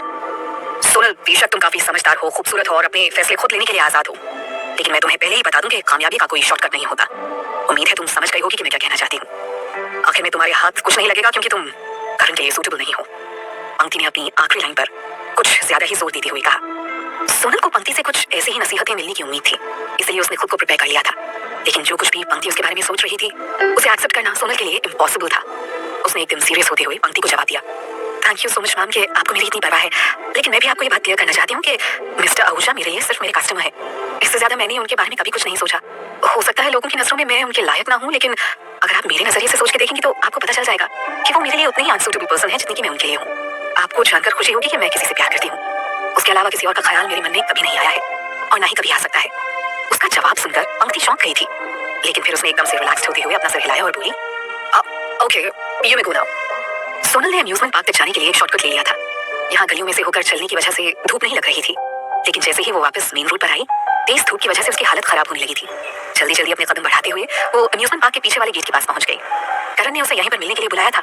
इतनी तेज धूप होने के बावजूद पार्क में काफी भीड़ थी। गेट के पास खड़ी होकर वो बेचैनी से अपनी चारों तरफ देखने लगी, लेकिन काफी खोजने के बावजूद उसे कहीं पर भी करण नजर नहीं आ रहा था। परेशान होकर उसने अपना फोन निकाला और उसे कॉल करने ही वाली थी कि करण का कॉल आ गया। कहाँ हो तुम? सोनल ने उससे तुरंत पूछा। उसे लग रहा था शायद करण अब तक वहां पर नहीं पहुंचा है। क्यूरी पाई, कब से मैं तुम्हें देख रहा हूँ, तुम बस यहाँ वहां देखी जा रही हो। अरे इतना हैंडसम लड़का तुम्हारे सामने बैठा हुआ है, फिर भी तुम उसे देख नहीं पा रहे हो। ओह, मुझे तुमसे ये उम्मीद नहीं थी, करण ने एकदम शिकायती लहजे में जवाब दिया। उसकी बात सुनकर सोनल और परेशान हो गई थी। न जाने कहां से वो सोनल को देख रहा था। हाँ, उसकी बात सही थी कि वो बहुत हैंडसम था और इसलिए लड़कियां उसे एक ही नजर में पहचान भी लेती होंगी, लेकिन यहाँ पार्क में इतने लोगों की भीड़ के बीच उसे खोज पाना वाकई सोनल के लिए बेहद मुश्किल था। उसने एक बार फिर ध्यान से अपने चारों तरफ देखना शुरू किया, मगर उसे अब भी वो कहीं नजर नहीं आ रहा था। परेशान होकर उसने पूछा, तुम सच में यहाँ आए भी हो या नहीं? मुझे तो तुम कहीं नजर ही नहीं आ रहे हो। एक्सक्यूज मी, मैं यहाँ इतनी देर से अकेला और तुम्हारा वेट करते हुए बोर हो रहा हूँ। अगर तुम कुछ देर और नहीं आती ना तो मैं पक्का यहीं पर सो जाने वाला था। खैर कोई बात नहीं, मैं तुम्हारी हेल्प कर देता हूँ। अब तुम जरा 90 डिग्री के एंगल पर टर्न लेते हुए अपने ठीक सामने देखो। सोनल ने तुरंत टर्न लिया और बेचैनी से उस तरफ देखने लगी जिधर करण ने उसे देखने को कहा था। कहाँ हो तुम? मुझे तो तुम अब भी कहीं नजर नहीं आ रहे हो करण, उसने परेशान होते हुए पूछा। करण ने अब अपना सिर पीट लिया। माय गॉड, क्या करूं मैं इस लड़की का? तुम ना इस दुनिया की पहली लड़की हो जैसे the most handsome superstar rock star Karan Ahuja को पहचानने में इतनी प्रॉब्लम हो रही है। अरे क्यूटी भाई, कब से वेव कर रहा हूं तुम्हारी तरफ। अब इससे पहले कि मेरे हाथ दर्द हो जाए प्लीज देख लो मुझे। सोनल ने तपती धूप और भीड़ भाड़ को इग्नोर करते हुए एक बार ध्यान से सामने देखा। उसके ठीक सामने एक कैफे था जहाँ खड़े होकर करण उसे अपनी तरफ हाथ हिलाता हुआ नजर आ गया। सोनल ने कॉल डिस्कनेक्ट किया और तेजी से उसकी तरफ बढ़ गई। पास आकर उसके सामने वाली चेयर पर बैठते हुए उसने एक नजर करण के ऊपर डाली। इस वक्त किसी गिफ्ट पैक से कम नहीं लग रहा था वो। उसने इस वक्त अपना जो हुलिया बना रखा था ना, उसमें दूर से तो क्या उसे पास से भी पहचानना पॉसिबल नहीं था। उसने करण से भले ही कुछ नहीं कहा, लेकिन मन ही मन वो उसे जरूर कोस रही थी। इससे तो अच्छा हो तो बुर्का पहनकर आ जाता है। इतनी बड़ी हाथ लगा रखी है इसने कि इसके साथ साथ आसपास के 2 और लोगों के फेस इस हाथ से पीछे कवर हो जाएंगे। ऊपर से इतने बड़े सनग्लासेस और साथ में मास्क भी पहन रखा है। मैं तो क्या ऐसी हालत में अगर इसके खुद के माँ बाप इसे देखेंगे ना तो पहचान नहीं पाएंगे। करण ने उसकी तरफ जूस का ग्लास सरकाते हुए कहा, आज गर्मी कुछ ज्यादा ही है ना, ये लो ठंडा जूस पियो और चिल करो। मैं नहीं चाहता कि मेरी ग्रेट डिजाइनर गर्मी से यहाँ बेहोश हो जाए। धूप में चलकर आने की वजह से सोनल को भी प्यास लग रही थी, सो उसने भी बिना कुछ कहे चुपचाप ग्लास उठाया और सारा जूस पी गई। ग्लास वापस टेबल पर रखते हुए उसने पूछा, अच्छा अभी तुम्हें पता चल गया कि यहाँ कितनी गर्मी है? फिर भी तुमने मुझे इतनी गर्मी में यहाँ मिलने के लिए बुलाया है? करण ने हाँ में अपना सिर हिलाते हुए जवाब दिया। सोनल ने उसे कंफ्यूज होते हुए देखा तो उसने जवाब दिया, एक्चुअली आज मेरा बहुत मन हो रहा था कि इस अम्यूजमेंट पार्क में आकर खेलूं। कभी कभी हम सब काम में इतना बिजी हो जाते हैं कि खुद के लिए वक्त ही नहीं निकाल पाते हैं, है ना? इसलिए मैंने सोचा कि क्यों ना अपनी क्यूरी भाई के साथ मिलकर अपनी बचपन की कुछ यादें ताजा कर लूं। उसने कोल्ड कॉफी का मग उठाया और स्ट्रॉ की मदद से उसे पीने लगा। एक्चुअली वो अपना मास्क नहीं उतारना चाहता था, उसे डर था कि कहीं उसे यहाँ कोई पहचान न ले। अचानक करण ने एक गोल घूमने वाले झोले की तरफ इशारा करते हुए पूछा, हे, तुम्हें उस पर बैठना अच्छा लगता है ना? सोनल एकदम से चौंक गई। तुम्हें ये बात कैसे पता है? उसका सवाल सुनकर करण को खांसी आ गई थी, मगर उसने तुरंत खुद को संभालते हुए कहा, एक्चुअली हर लड़की को मेरे ग्राउंड पर बैठना बहुत पसंद होता है, सो मैंने बस गेस किया और देखो मेरा गेस सही भी निकला। तुम्हें भी ये पसंद है ना? सोनल ने उसे कोई जवाब नहीं दिया। वो बस उस झूले की तरफ देख रही थी जिस पर बैठकर बच्चे खुशी से गोल गोल घूमते हुए चिल्ला रहे थे। उसे उसके बचपन के दिन याद आने लगे थे। अक्सर वो अपने माँ पापा के साथ ना यहाँ आया करती थी। यहाँ आने के बाद वो हमेशा जिद करके सबसे पहले मेरी को राउंड पर ही बैठा करती थी। उस पर बैठना सोनल को बहुत पसंद था। जब वो बहुत छोटी थी ना, तब वो दोनों भी उसके साथ ही इस झूले पर बैठते थे ताकि वो इस झूले से गिर ना जाए। लेकिन जब वो थोड़ी बड़ी हो गई तो वो अकेले ही उस पर बैठने लग गई थी। तब उसके पापा हमेशा वहां खड़े होकर उसकी पिक्चर्स लेते थे। अपने पापा को परेशान करने के लिए सोनल जानबूझकर पिक्चर्स लेते वक्त ना एकदम फनी से फेस बना लिया करती थी। बाद में उन पिक्चर्स को देखकर खूब हंसते थे। उसे आज भी याद था, उसके 9th बर्थडे पर उसके पापा ने प्रॉमिस किया था कि वो उसे लेकर इसी अम्यूजमेंट पार्क में आएंगे और वो सब साथ में उसका बर्थडे सेलिब्रेट करेंगे। लेकिन उस दिन उनकी कोई बहुत इंपॉर्टेंट बिजनेस डील थी। सोनल के माँ और पापा दोनों ही एक साथ डील के लिए अपनी गाड़ी में ऑफिस जाने के लिए निकले थे। सोनल उनका घर पर ही इंतजार करती रही। लेकिन उस दिन के बाद वो फिर कभी घर वापस नहीं आ पाए थे। वो दिन याद कर सोनल की आंखों में आंसू आने लगे थे। करण ने जब उसे इतनी गौर से उस झूले की तरफ देखते हुए देखा तो पूछा, हे, तुम्हें वहां जाना है? उसका सवाल सुनकर सोनल अपने ख्यालों से बाहर आ गई। उसने तुरंत खुद को संभालते हुए जवाब दिया, अब नहीं, इसकी कोई जरूरत नहीं है। मैं अब कोई बच्ची नहीं रही। करण ने उसके सिर पर हल्के से मारते हुए कहा, हे क्यूरी भाई, यू नो व्हाट, यहाँ आकर बच्चा बनने में कोई हर्ज नहीं है। देखो उधर, सब यहाँ बच्चे ही तो बनने आते हैं ताकि अपनी लाइफ के स्ट्रेस को यहीं रिलीज कर सकें और थोड़ी खुशी के पल बिता सकें यार। और वैसे भी पिछले 2 दिनों में तो तुम्हें मेरी ड्रेस डिजाइनिंग के लिए कोई अच्छा आइडिया मिला ही नहीं है।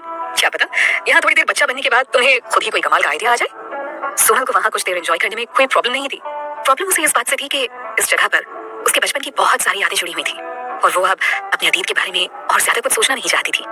सो उसने तुरंत बात को बदलते हुए कहा, उसके लिए तुम्हें मुझे यहाँ सुबह या शाम के वक्त बुलाना चाहिए था। इतनी धूप में एंजॉयमेंट तो नहीं होगी मुझसे, लेकिन सिर दर्द जरूर होने लगेगा और फिर अगर तुम्हें किसी ने पहचान लिया तो तुम्हें प्रॉब्लम हो जाएगी। So let's go. मगर करण के ऊपर उसकी बातों का कोई असर नहीं पड़ा। उसने लापरवाही से जवाब दिया, मुझे क्या प्रॉब्लम हो सकती है, ऐसे कपड़ों में मुझे कौन पहचानेगा।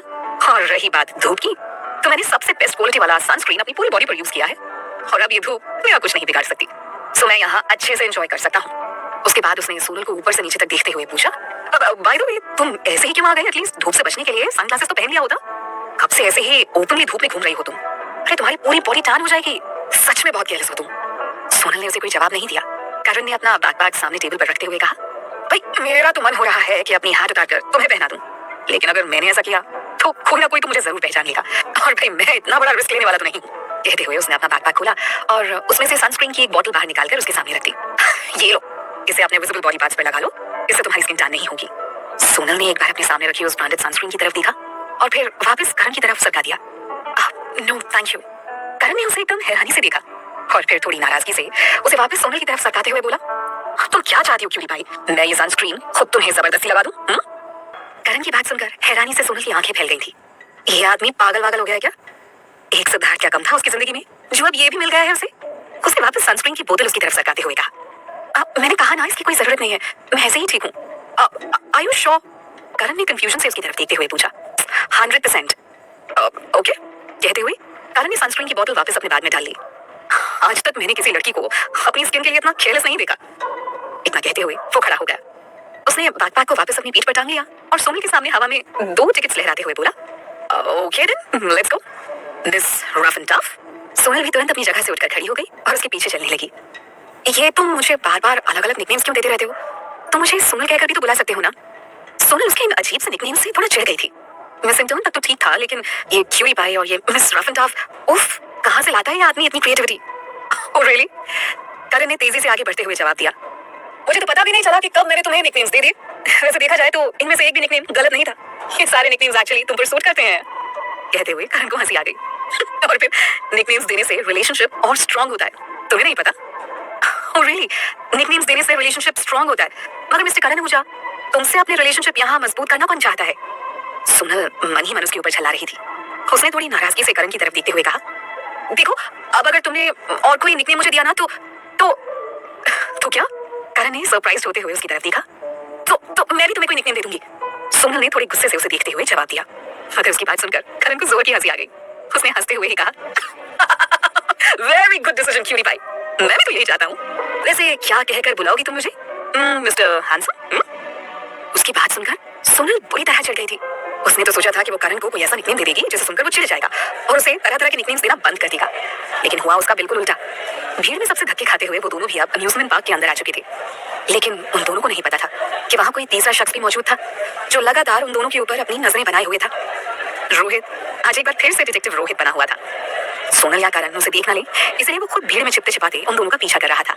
ऑफ कोर्स वो इस बात का भी पूरा ख्याल रख रहा था कि उन दोनों पर नजर रखने के चक्कर में कहीं वो किसी के ऊपर गिर ना जाए। आखिर कोई आसान काम थोड़ी है किसी की जासूसी करना। अचानक उसने देखा कि करण सोनल का हाथ पकड़कर उसे लगभग खींचता हुआ एक तरफ ले जा रहा है। ये देखकर तुरंत उसके दिमाग के सारे सेंसर्स एक्टिव हो गए, मगर बॉडी के बाकी सेंसर्स पर ध्यान देना तो वो शायद भूल ही गया था, जिसका नतीजा ये हुआ कि उसका पैर अपने सामने वाले शख्स के पैर पर बुरी तरह से जा उलझा और वो दोनों ही लड़खड़ाते हुए नीचे जमीन पर गिर गए। ये सब इतनी जल्दी जल्दी में हुआ ना कि रोहित को संभालने तक का भी मौका नहीं मिला। I'm really sorry sir। हड़बड़ाहट में रोहित के मुंह से निकला। अगर रोहित सिर्फ गिरा होता तो शायद कोई बात नहीं थी, लेकिन जिस पोजीशन में वो गिरा था ना वो डेफिनेटली बहुत डेंजरस थी। गिरने के बाद वो आदमी रोहित के नीचे आ गया था। इस वजह से रोहित उसका चेहरा नहीं देख पाया था।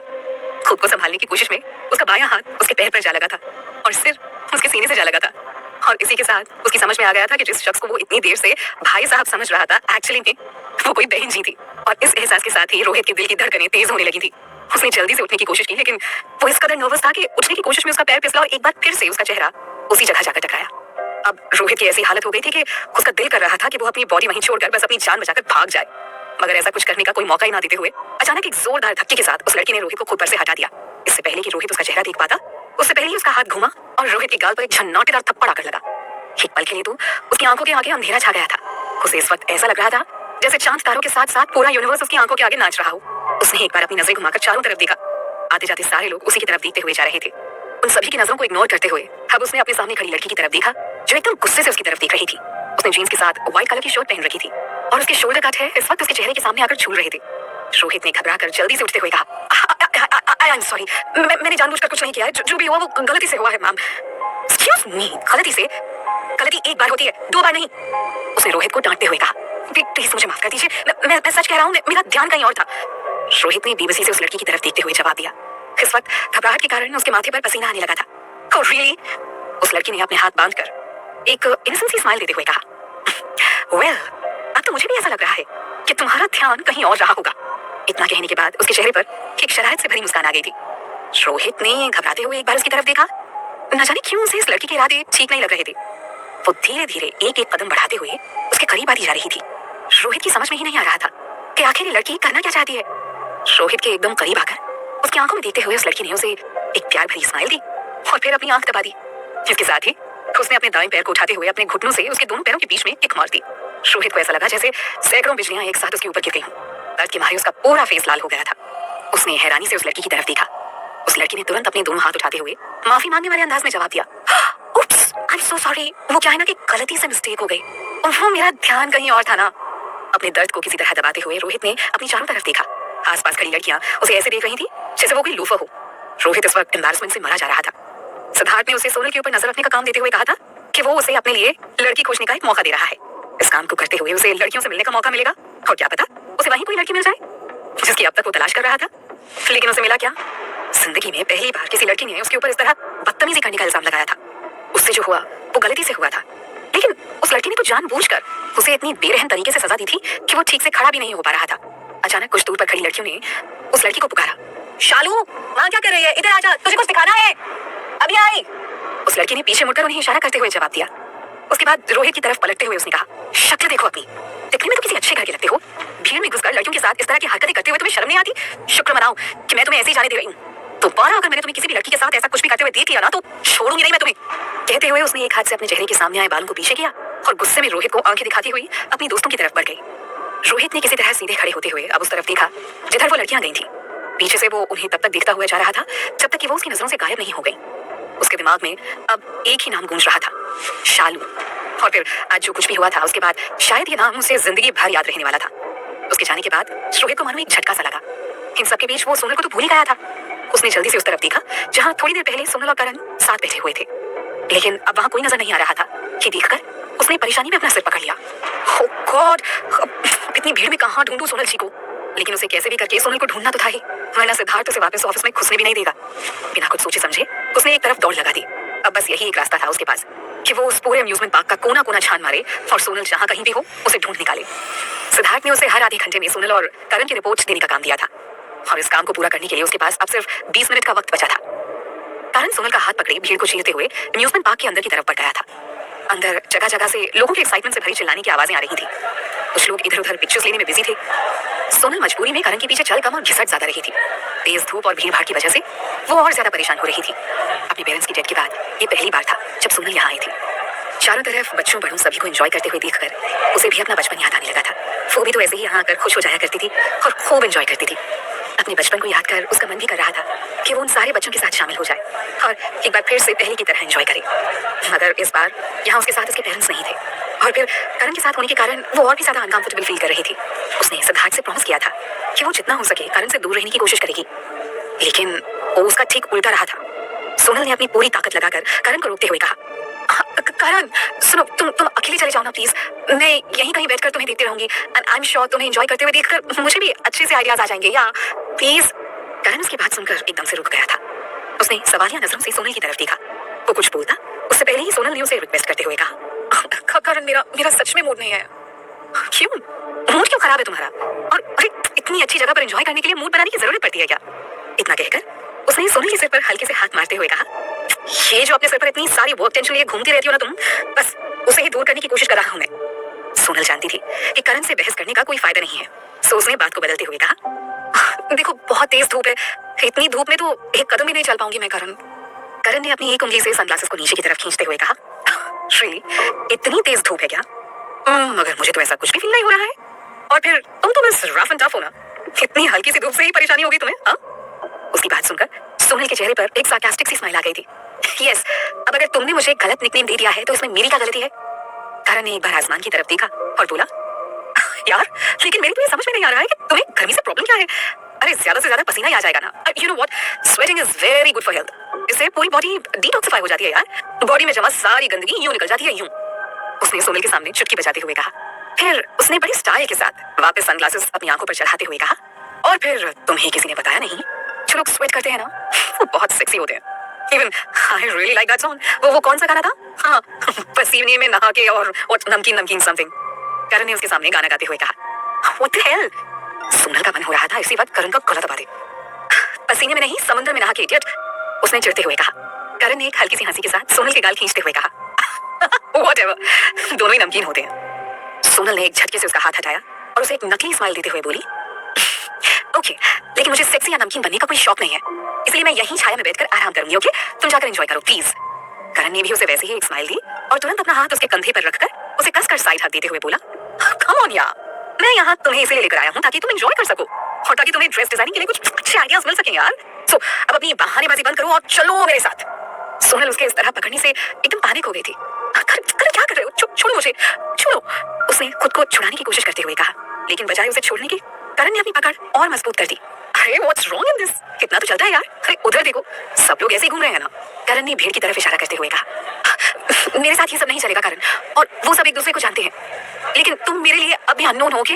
इसलिए प्लीज अपना हाथ हटाओ। सोनल ने परेशान होकर खुद को छुड़ाते हुए कहा, लेकिन अचानक करण ने उसकी तरफ घूमते हुए उसकी आंखों में आंखें डालकर एकदम सीरियस होते हुए जवाब दिया, मुझसे ज्यादा और कौन जान सकता है तुम्हें, फिर भी मैं तुम्हें अननोन लगता हूँ। सोनल अचानक उसके सवाल से शॉक्ड हो गई थी। तुम कहना क्या चाहते हो? मैं तुमसे पहली बार मिल रही हूँ करण। मगर करण ने उसके सवाल का कोई जवाब नहीं दिया और उसे पकड़कर खींचते हुए मेरी को राउंड के पास ले गया। वहाँ पास में आइसक्रीम का एक स्टॉल लगा हुआ था। करण ने उसका हाथ छोड़ा और तेजी से स्टॉल के अंदर चला गया। कुछ ही पलों के बाद जब वो वापस आया तो उसके हाथ में आइसक्रीम्स थी। सोनल ने एक बार हैरानी से उसकी तरफ देखा और फिर एक बार उसके हाथ में पकड़ी आइसक्रीम को।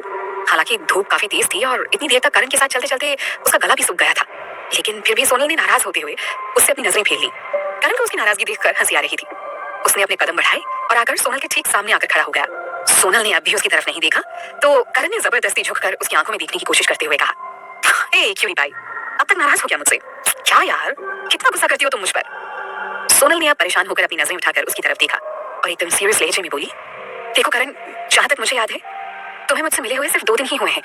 You not even my friend, so please तुम ये सब मत करो। I get really uncomfortable, okay? Sonal ने अपनी पूरी लाइफ में कभी किसी लड़के से दोस्ती तक नहीं की थी। नमन के साथ भी वो भले ही इतने साल रिलेशनशिप में रही थी, लेकिन उसके साथ भी उसने हमेशा एक दूरी बनाकर रखी थी। स्पेशली पब्लिक प्लेस पर तो उसने कभी भी नमन का हाथ तक नहीं पकड़ा था। और ये करण, ये तो उसके साथ ऐसे बिहेव कर रहा था जैसे वो दोनों चडी बडीज हों। भले ही सिद्धार्थ उसके साथ इस वक्त नहीं था, लेकिन फिर भी सोनल को उसके लिए बहुत बुरा लग रहा था। उसे ऐसा लग रहा था जैसे वो सिद्धार्थ को धोखा दे रही है। इतना सुनने के बाद अब करण भी एकदम सीरियस हो गया था। उसने अपने सनग्लासेस नीचे उतार दिए। सोनल उसकी इस हरकत से थोड़ा चौंक गई थी, कहीं कोई उसे यहाँ पहचान न ली, लेकिन करण ने इस बात की कोई परवाह नहीं की। उसने एकदम सीरियसली सोनल की आंखों में आंखें डालते हुए कहा, ऐसे ऐसा कैसे कह सकती हो तुम? मेरा मेरा दिल तोड़ दिया तुमने। मुझे तो लग रहा था कि हम फ्रेंड्स हैं। करण ने एकदम सैड होते हुए कहा, देखो अगर तुम ये सब अजीब सी हरकतें करना बंद कर दो तो हम अब भी फ्रेंड्स बन सकते हैं। सोनल ने अब थोड़ी नरमी दिखाते हुए कहा। उसकी बात सुनकर करण ने थोड़ी डिसअपॉइंटमेंट के साथ उसकी तरफ देखते हुए कहा, ऑल राइट यार, ये लड़कियां ऐसी हाइपोक्रिटिकल होती हैं क्या? आई मीन सबका तो मुझे पता नहीं, पर तुम तो हमेशा से ही ऐसी हो। उसकी बात सुनकर सोनल बुरी तरह चौंक गई थी। हमेशा से? आखिर कब से जानता है करण उसे? उसने सवालिया नजरों से करण की तरफ देखते हुए पूछा, क्या मतलब है तुम्हारा?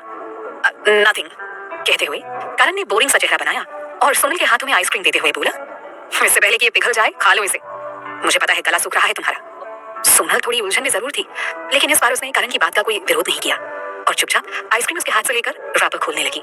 तभी अचानक करण ने उसके हाथ से आइसक्रीम छीन ली। सोनल एकदम से शॉक हो गई थी। करण ने झटके से उसका रैपर निकाला और जल्दबाजी में आइसक्रीम खुद रखकर रैपर उसके हाथ में थमा दिया। सोनल ने चिढ़ते हुए उसकी तरफ देखा, ये क्या मजाक है? करण को अब अपनी गलती का एहसास हुआ तो उसे हंसी आ गई। सॉरी, जल्दबाजी में मुझे ध्यान ही नहीं रहा, कहते हुए उसने सोनल को आइसक्रीम दे दी और उसके हाथ से रैपर लेकर डस्टबिन में डाल दिया। अब जल्दी से फिनिश करो, फिर हम लोग मेरे को राउंड पर खूब सारे राउंड्स लगाएंगे, ओके? करण ने ये बात जिस तरह बच्चों की तरह एक्साइटेड होते हुए कही थी ना, उससे सोनल हंसे बिना रह नहीं पाई। ये देखकर करण के होंठों पर भी एक स्माइल आ गई। हंसी तो फंसी। तो क्या अब मैं ये मान सकता हूँ कि मिस रफ एंड टफ मुझसे नाराज नहीं है? करण ने मुस्कुराते हुए उसकी तरफ देखकर पूछा। सोनल ने स्माइल करते हुए एक नजर उसके ऊपर डाली, मगर जैसे ही उसने आइसक्रीम का एक बाइट लिया ना, करण ने तुरंत शरारत से भरते हुए कहा, तुमने मेरी दी हुई आइसक्रीम खा ली? इसका मतलब तुम भी मुझे अपना फ्रेंड मानती हो, राइट? उसकी बात सुनकर सोनल की ऐसी हालत हो गई थी कि उससे अब वो आइसक्रीम ना तो निगलने बन रही थी और ना ही उगलते। करण को भी उसकी हालत अच्छे से समझ में आ रही थी, इसलिए उसने जानबूझकर सोनल को और चिढ़ाते हुए कहा, अब बहुत देर हो चुकी है यार, अगर तुमने इसे फेंक भी दिया ना तो भी कुछ नहीं बदलने वाला है। मन मारकर वो चुपचाप आइसक्रीम खाने लगी। करण वहीं खड़ी होकर स्माइल करते हुए उसे आइसक्रीम खाते हुए देख रहा था। वैसे अगर तुम चाहो तो मुझे अपना बॉयफ्रेंड बना सकती हो। इतना सुनना था कि आइसक्रीम जाकर सोनल के गले में अटक गई थी। वो जोर जोर से खांसने लगी। क्या क्या बकवास कर रहे हो तुम? सोनल ने गुस्से में उसकी तरफ देखते हुए कहा, रिलैक्स। हमेशा उल्टे ख्याल आते हैं इस लड़की के दिमाग में। अभी मैं तुम्हारा फ्रेंड हूँ, अगर भगवान ने मुझे बॉय बनाकर इस धरती पर भेजा है तो इसमें मेरी गलती थोड़ी ना है। बॉयफ्रेंड, कुछ समझ में आया? करण ने उसके सिर पर हल्के से हाथ मारते हुए कहा। करण से बहस करना मतलब पत्थर के साथ अपना सिर मारना। इरिटेट होकर सोनल ने उसे कोई जवाब नहीं दिया और चुपचाप आइसक्रीम खाने लगी। कड़ी धूप में पूरे अम्यूजमेंट पार्क में सोनल को खोज खोज कर रोहित की हालत बुरी हो गई थी। फाइनली अब अपनी कड़ी मेहनत से उसने सोनल को वापस खोज निकाला था, लेकिन तब तक उसकी खुद की हालत एकदम बुरी हो गई थी। उसे इस वक्त ऐसा फील हो रहा था जैसे इस 20 मिनट के अंदर उसने सातों सब कॉन्टिनेंट्स का एक चक्कर तो लगा ही लिया हो। यहाँ तक कि अब उससे खड़ा भी नहीं हुआ जा रहा था। उसका तो मन हो रहा था कि वहीं पार्क की हरी हरी घास पर आराम से सो जाए, लेकिन अगर एक बार फिर से सोनल उसकी नजरों से गायब हो गई तो दोबारा जाकर उसे खोजने की उसकी हालत बिल्कुल भी नहीं थी। इसलिए अपनी थकान और गर्मी को साइड में रखते हुए तुरंत एक पेड़ की आड़ लेकर वो उन दोनों की हर एक हरकत पर नजर बनाए हुआ था। करण की हरकतें देखकर उसके अंदर का जग्गा जासूस एक बार फिर से जागने लगा था। इतने सालों तक नॉवेल्स पढ़कर उसे जो एक्सपीरियंस हासिल हुआ था, उसके बाद वो दावे के साथ कह सकता था कि करण सोनल से सिर्फ दोस्ती तो बिल्कुल भी नहीं करना चाहता है। नहीं, इससे पहले कि कुछ गड़बड़ हो उसे ये बात सिद्धार्थ को बतानी ही होगी। उसने तुरंत मोबाइल निकालकर उन दोनों की 3-4 पिक्चर्स क्लिक की और सिद्धार्थ को सेंड कर दी। मेरे लिए क्या ऑर्डर्स हैं सर? मैं बस इन दोनों पर नजर रखूं या फिर सोनल जी को यहाँ से लेकर आपके पास आ जाऊं? रोहित ने सिद्धार्थ को टेक्स्ट मैसेज करके पूछा। सिद्धार्थ इस वक्त अपने ऑफिस केबिन में एसी की ठंडी हवा में आराम से बैठा हुआ उस नॉवल को पढ़ रहा था जिसे उसने अभी अभी नॉवेल्स के ढेर में से चुनकर निकाला था, स्वीट लव ऑफ सिद्धार्थ। अपनी ऑफिस चेयर से पीठ टिकाकर आराम से बैठते हुए उसने इस वक्त अपने पैरों को डेस्क पर टिका रखा था। सीरियसली आज उसे ये नॉवल पढ़ने में काफी मजा आ रहा था। जब भी कुछ सस्पेंस क्रिएट होता ना या कोई ना कोई इंटरेस्टिंग सिचुएशन आती तो एकदम सीरियस होकर पन्ने पलटते हुए जल्दी जल्दी पढ़ने लगता वो। और जब भी कोई फनी सिचुएशन आती ना तो वो एकदम पेट पकड़कर जोर जोर से हंसने लग जाता।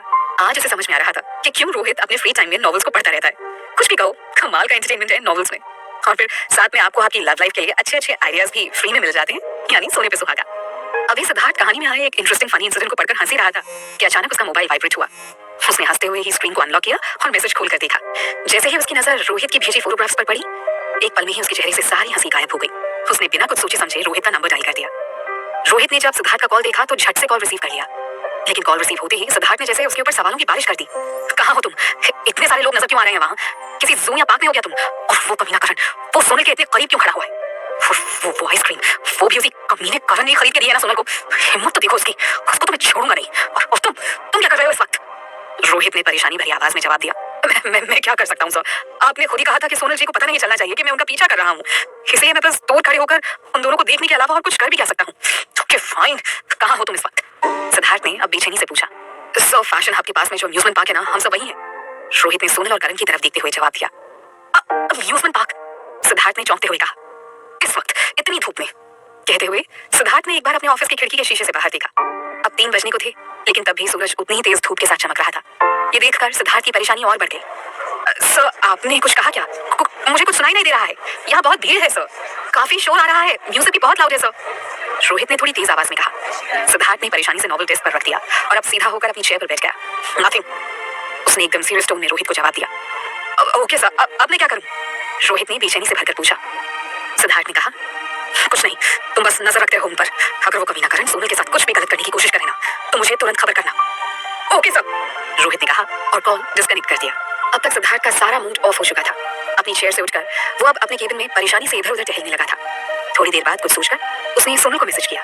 वो चाहता तो उसे कॉल भी कर सकता था, लेकिन वो देखना चाहता था कि सोनल उससे कितना सच बोलती है। सिद्धार्थ सचमुच सोनल से सच्चा प्यार करता था।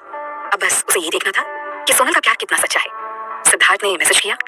हे सोनल, क्या कर रही हो तुम? तुम्हारे ड्रेस डिजाइनिंग के लिए कोई अच्छा आइडिया मिला तुम्हें? मैसेज भेजने के बाद सिद्धार्थ बेचैनी से फोन हाथ में पकड़े हुए केबिन में टहलते हुए उसके रिप्लाई का वेट करने लगा। ज्यादा देर नहीं लगी और सोनल का रिप्लाई आ गया। नहीं, मैं बाहर आई हुई हूँ। उसका रिप्लाई देखकर सिद्धार्थ को ऐसा लग रहा था जैसे उसने पहले ही जंग जीती हो। हालांकि सोनल इस वक्त करण के साथ थी, ये बात उसे परेशान जरूर कर रही थी, लेकिन सोनल ने उसके मैसेज का जवाब पूरी ऑनेस्टी के साथ दिया था कि देखकर वो थोड़ा रिलैक्स हो गया था। उसने तुरंत मैसेज टाइप किया और सेंड किया। अब बाहर इतनी धूप में बाहर क्यों जाना पड़ा तुम्हें? हालांकि ये मैसेज भेजने के बाद उसे थोड़ा गिल्ट भी फील हो रहा था। इस वक्त उसे ऐसा लग रहा था जैसे वो टीवी सीरियल के किसी शक्की हस्बैंड का रोल प्ले कर रहा हो, लेकिन वो कर भी क्या सकता था? न जाने क्यों से अपना ये कम्पेटिटिव बहुत ज्यादा स्ट्रांग लग रहा था। सो बाद में पछताने से बेहतर है कि वो शुरुआत से ही केयरफुल रही। तभी मैसेज का नोटिफिकेशन आया और सिद्धार्थ अपने ख्यालों से बाहर आ गया। उसने जल्दी से मैसेज ओपन किया। सोनल ने लिखा था, सिद्धार्थ, मैं करण के साथ यहाँ अम्यूजमेंट पार्क में आई हूँ। उसे लगता है कि यहाँ एंजॉय करने के बाद मुझे कुछ अच्छे आइडियाज जरूर मिल जाएंगे। मैं तो सच में परेशान हो गई हूँ। अब इतनी धूप में मुझे आइडियाज आए ना आए, स्किन टैनिंग जरूर हो जाएगी। सोनल का जवाब सुनकर सिद्धार्थ तो जैसे खुशी के मारे फुल कॉन्फिडेंस में आ गया था। मतलब सोनल करण के साथ वहाँ अपनी मर्जी से नहीं आई है। उसने तुरंत फिर से मैसेज किया, तो वापस आ जाओ ना, तुम कहो तो मैं तुम्हें लेने आ जाऊं? सोनल का मैसेज आया, अरे नहीं, उसकी कोई जरूरत नहीं है। अब कस्टमर की खुशी के लिए इतनी तकलीफ तो झेलनी ही पड़ेगी ना। सिद्धार्थ ने थोड़े गुस्से में इस बार रिप्लाई किया। ओके, दिन में आकर तुम्हारे इस कस्टमर की पिटाई कर दूंगा। सोनल ने जब सिद्धार्थ का ये मैसेज देखा ना, तो उसके होंठों पर एक प्यारी सी स्माइल आ गई थी। उसने उसे ढेर सारी स्माइलीज भेजते हुए रिप्लाई किया, सोचना भी मत, तुम्हें अपना काम छोड़कर यहाँ आने की कोई जरूरत नहीं है। मैं खुद ही थोड़ी देर में घर चली आऊंगी। अच्छा, आज डिनर में क्या खाओगे तुम? मुझे बता दो, मैं तुम्हारे लिए वही बनाकर रखूंगी। सिद्धार्थ के फेस पर भी अब एक स्माइल आ गई थी। उसने मैसेज टाइप किया, अ स्वीट किस फ्रॉम योर साइड। मगर सेंड करने से पहले ही उसकी हार्ट बीट एकदम से फास्ट हो गई थी। कहीं सोनल ये देखकर नाराज ना हो जाए, इस डर से उसने इस मैसेज को डिलीट कर दिया और फिर उसने एक दूसरा मैसेज टाइप किया और उसे सेंड कर दिया। जो तुम चाहो, तुम जो भी बनाओ, वही मेरे लिए स्पेशल बन जाता है। सिद्धार्थ का मैसेज पढ़ने के बाद सोनल के होठों से स्माइल जाने का नाम ही नहीं ले रही थी। सोनल ने टाइप किया, रियली? ठीक है, फिर मैं घर आकर तुम्हारे लिए अच्छा सा डिनर बनाऊंगी। सिद्धार्थ ने टाइप किया, ओके, तुम एंजॉय करो, मैं खुद आकर तुम्हें पिक कर लूंगा। इसके बाद सिद्धार्थ ने उसे और कोई मैसेज सेंड नहीं किया। अभी अभी उसने सोनल से जो भी बात कही थी ना, उसने उसे एक बार दोबारा पढ़ा। अब तक उसका मूड वापस पहले की तरह एकदम अच्छा हो चुका था। सोनल ने उसे कुछ भी झूठ नहीं बोला था। ये देखकर वो बहुत बहुत खुश था। सिद्धार्थ ने अपने केबिन में बैठे हुए बोरियत से एक बार घड़ी की तरफ देखा। इस वक्त 4:30 बज रहे थे। अगर वो इस वक्त सोनल को पिक करने के लिए चला जाए तो उन दोनों को साथ में कुछ टाइम स्पेंड करने का मौका मिल जाएगा और फिर वो दोनों वहीं कहीं साथ में डिनर भी करते हुए वापस घर आ सकते हैं। ये सोचकर उसने डेस्क पर से अपनी गाड़ी की चाबी और फोन उठाए और तुरंत अपने ऑफिस के केबिन से बाहर निकल गया। एलिवेटर की तरफ बढ़ते हुए उसने रोहित का नंबर डायल किया। जैसे ही रोहित ने कॉल रिसीव किया, सिद्धार्थ ने उससे पूछा, क्या कर रहे हो तुम? रोहित ने एक बार अपने फोन की तरफ देखा और फिर बोला, वही जो आपने मुझे करने को कहा है, जासूसी। ओके, अब वो सब छोड़ो, मैं बस वहां पहुंचने ही वाला हूँ। उससे पहले तुम्हें मेरा एक काम करना है। कौन सा काम सर? रोहित ने हैरानी से पूछा। उसका सवाल सुनकर सिद्धार्थ के चेहरे पर एक शैतानी भरी स्माइल आ गई थी। मेरे आने से पहले अम्यूजमेंट पार्क की पावर लाइंस कट हो जानी चाहिए। व्हाट? रोहित तो उसकी बात सुनकर शॉक रह गया था। Are you serious sir? I am damn serious. Just do as I told you, okay? कहते हुए सिद्धार्थ ने कॉल डिस्कनेक्ट कर दिया। सोनल इस वक्त मेरे को राउंड के सामने खड़ी होकर वहां हंसते खेलते बच्चों को मुस्कुराते हुए देख रही थी। इसके साथ ही बचपन की सारी यादें उसकी आंखों के सामने एक एक करके आती जा रही थी। सोनल बेटा, ये तुम्हारा तीसरा राउंड है मेरे को राउंड पर। अब तक तुम थकी नहीं हो सफेद घोड़े पर बैठे हुए? कुमुदशी ने छोटी सी सोनल के गालों को प्यार से खींचते हुए पूछा। मॉम, आपने ही तो कहा था ना कि एक दिन मेरा प्रिंस सफेद घोड़े पर बैठकर मुझे लेने आएगा। मैं तो बस उसी की प्रैक्टिस कर रही हूँ। सोनल ने वापस से लकड़ी की उस घोड़ी पर बैठते हुए कहा। उसकी मासूम सी बातें सुनकर कुमुदशी अपनी हंसी को रोक नहीं पाई। सोनल बेटा, इधर देखो, पापा तुम्हारी और मॉम की पिक्चर लेने जा रहे हैं। सोनल ने एक स्माइल के साथ जयंत जी की तरफ देखा और क्लिक की आवाज के साथ वो लम्हा हमेशा के लिए कैमरा में कैद हो गया। सोनल अपनी बचपन की इन खूबसूरत यादों में इतना खोई हुई थी कि उसे करण की आवाज भी सुनाई नहीं दे रही थी। हे क्यूरी पाई, कहाँ खो गई तुम? करण ने आकर उसका हाथ पकड़कर उसे हिलाते हुए पूछा। उसकी आवाज से सोनल एक झटके से अपने ख्यालों से बाहर आ गई। कहीं नहीं, कहते हुए सोनल ने अपनी नजरें दूसरी तरफ फेर ली। करण ने उसकी आंखों में देखते हुए पूछा, बचपन की याद आ रही है? सोनल ने उसे कोई जवाब नहीं दिया और चुपचाप नीचे देखती रही। करण ने उसे अपनी तरफ घुमाते हुए कहा, ए क्यूरी बाई, हम अपना पास्ट बदल नहीं सकते और ना ही वहां वापस जा सकते हैं, लेकिन हाँ, उसे एक खूबसूरत याद की तरह हमेशा के लिए अपने दिल में जरूर जगह दे सकते हैं और तुम्हें भी बस अब वही करना है। Okay? And by the way, मैं तुम्हें यहाँ इसलिए नहीं लेकर आया था ताकि तुम यहाँ आकर मोटे मोटे आंसू बहाकर यहाँ बांट ले आओ। मैं तुम्हें यहाँ इसलिए लेकर आया हूँ ताकि तुम अपने लिए कुछ नई और अच्छी यादें फिर से बना सको, समझी? कहते हुए करण ने स्माइल करते हुए सोनल के बाल बिगाड़ दिए। उसकी इस हरकत से सोनल के भी उदास चेहरे पर एक स्माइल आ गई थी। उसने हाँ में अपना सिर हिला दिया। लेट्स गो, करण ने उसका हाथ पकड़कर खींचते हुए कहा। सोनल को मेरे को राउंड बहुत पसंद था, लेकिन अब इस उम्र में ये सब करते हुए उसे थोड़ा अजीब लग रहा था। तो उसने करण को रोकते हुए कहा, करण, I really don't want to, you know, I really don't want to play this. करण ने थोड़ा चौंकते हुए उसकी तरफ देखा और फिर बोला, क्यों? तुम्हें तो ये पसंद है ना? I mean, हर लड़की को ऐसा लगता है कि अगर वो इन लकड़ी के घोड़ों पर बैठेगी तो एक दिन उसके लिए सचमुच का प्रिंस चार्मिंग घोड़े पर सवार होकर उसे लेने आ जाएगा। सोनल उसकी बात सुनकर एक बार फिर से शॉक्ड हो गई थी। आखिर कैसे वो ये सारी बातें जानता है? उसे आज भी याद था, बचपन में जब भी उसकी माँ उसे मेरे को राउंड पर जाने के लिए मना किया करती थी ना, तब वो भी उनसे यही बात करती थी। तब वो हमेशा प्यार से सोनल के गाल खींचते हुए कहा करती थी, मेरी सोनल किसी राजकुमारी से कम है क्या? जब तुम बड़ी हो जाओगी ना, तब एक सच्ची मुच्ची का राजकुमार तुम्हें लेने आएगा और फिर जब तुम उसके असली वाले सफेद घोड़े पर बैठकर पीछे मुड़कर देखोगी तो उसे हमेशा अपने करीब पाओगी। लेकिन फिर जैसे जैसे वो बड़ी होने लगी, उसे भी समझ आने लगा था कि ये सब सिर्फ कहने की ही बातें हैं। रियल लाइफ में कभी किसी लड़की के लिए ऐसा कोई राजकुमार नहीं आता है, सच्चाई जो भी हो। लेकिन बचपन की वो यादें बेहद खूबसूरत थी, वो यादें जो कभी लौटकर वापस नहीं आने वाली थी। और जैसा कि करण ने कहा था, वो अपनी इन खूबसूरत यादों में अब कुछ और पल जोड़ना चाहती थी। हे लेट्स गो, हमें पहले से इसके लिए टिकट्स भी लेनी होंगी ना, ऐसे कोई नहीं जाने देगा तुम्हें वहां। इतना कहकर करण ने उसका हाथ पकड़ा और उसे खींचते हुए टिकट्स वाली लाइन में लग गया। इतनी धूप और गर्मी के बावजूद काफी लंबी लाइन थी। करण, तुम हर बार मेरा हाथ पकड़कर मुझे यहाँ खींचते क्यों रहते हो? मैं खुद भी तो चल सकती हूँ ना। सोनल ने करण से अपना हाथ छुड़ाने की कोशिश करते हुए कहा, यार कितना बोलती हो तुम, चलो ठीक से लाइन में खड़ी हो जाओ वरना कोई और तुम्हारी जगह ले लेगा। करण ने उसकी बात को पूरी तरह से इग्नोर कर दिया। तुमसे तो बात करना ही बेकार है, सोनल ने गुस्से में उसके आगे खड़ी होते हुए कहा। लाइन में खड़े हो जाने के बावजूद करण ने अब तक उसका हाथ नहीं छोड़ा था। इस बात से उसे और भी ज्यादा कोफ्त हो रही थी। लेकिन इससे पहले कि वो उससे और कुछ भी कहती, उस लाइन में सामने से कुछ हलचल होने लगी। कुछ लोग वहां खड़े होकर किसी गड़बड़ी की शिकायत कर रहे थे, पर चूंकि सोनल की लाइन काफी लंबी थी और वो इस वक्त सबसे पीछे खड़ी थी, इसलिए उसे क्लियरली कुछ भी समझ में नहीं आ रहा था कि वो लोग क्या बातें कर रहे हैं। अभी 2 मिनट भी नहीं गुजरे थे कि लाइन में मौजूद सारे लोग शोर मचाने लगे। लाइन में सबसे आगे जो आदमी खड़ा था, उसने नाराजगी जताते हुए टिकट काउंटर पर बैठी लेडी से कहा, ये क्या मजाक चल रहा है यहाँ पर? मैं पिछले आधे घंटे से लाइन में लगा हुआ हूँ और अब जब फाइनली मैं यहाँ आया हूँ तो आप लोग टिकट्स नहीं दे सकते? This is really disappointing. बहुत ही बेकार सर्विस है आप लोगों की। इतनी धूप में सबको इतनी देर तक खड़ा रखने के बाद सडनली आप लोग सबको वापस जाने के लिए कैसे कह सकते हैं? सामने से दूसरे आदमी ने भी गुस्सा जाहिर करते हुए कहा। इसके बाद वो लाइन टूटने लगी और एक के बाद एक सारे लोग वहां से अपना अपना गुस्सा जाहिर करते हुए जाने लगे। सोनल का भी ध्यान अब इस तरफ चला गया। उसने हैरानी से उन सारे लोगों को देखते हुए पूछा, ये इन सबको क्या हुआ? करण को कुछ भी समझ में नहीं आ रहा था। अब चलो किसी से पूछकर देखते हैं। तभी उनके सामने से एक हस्बैंड वाइफ गुजरे।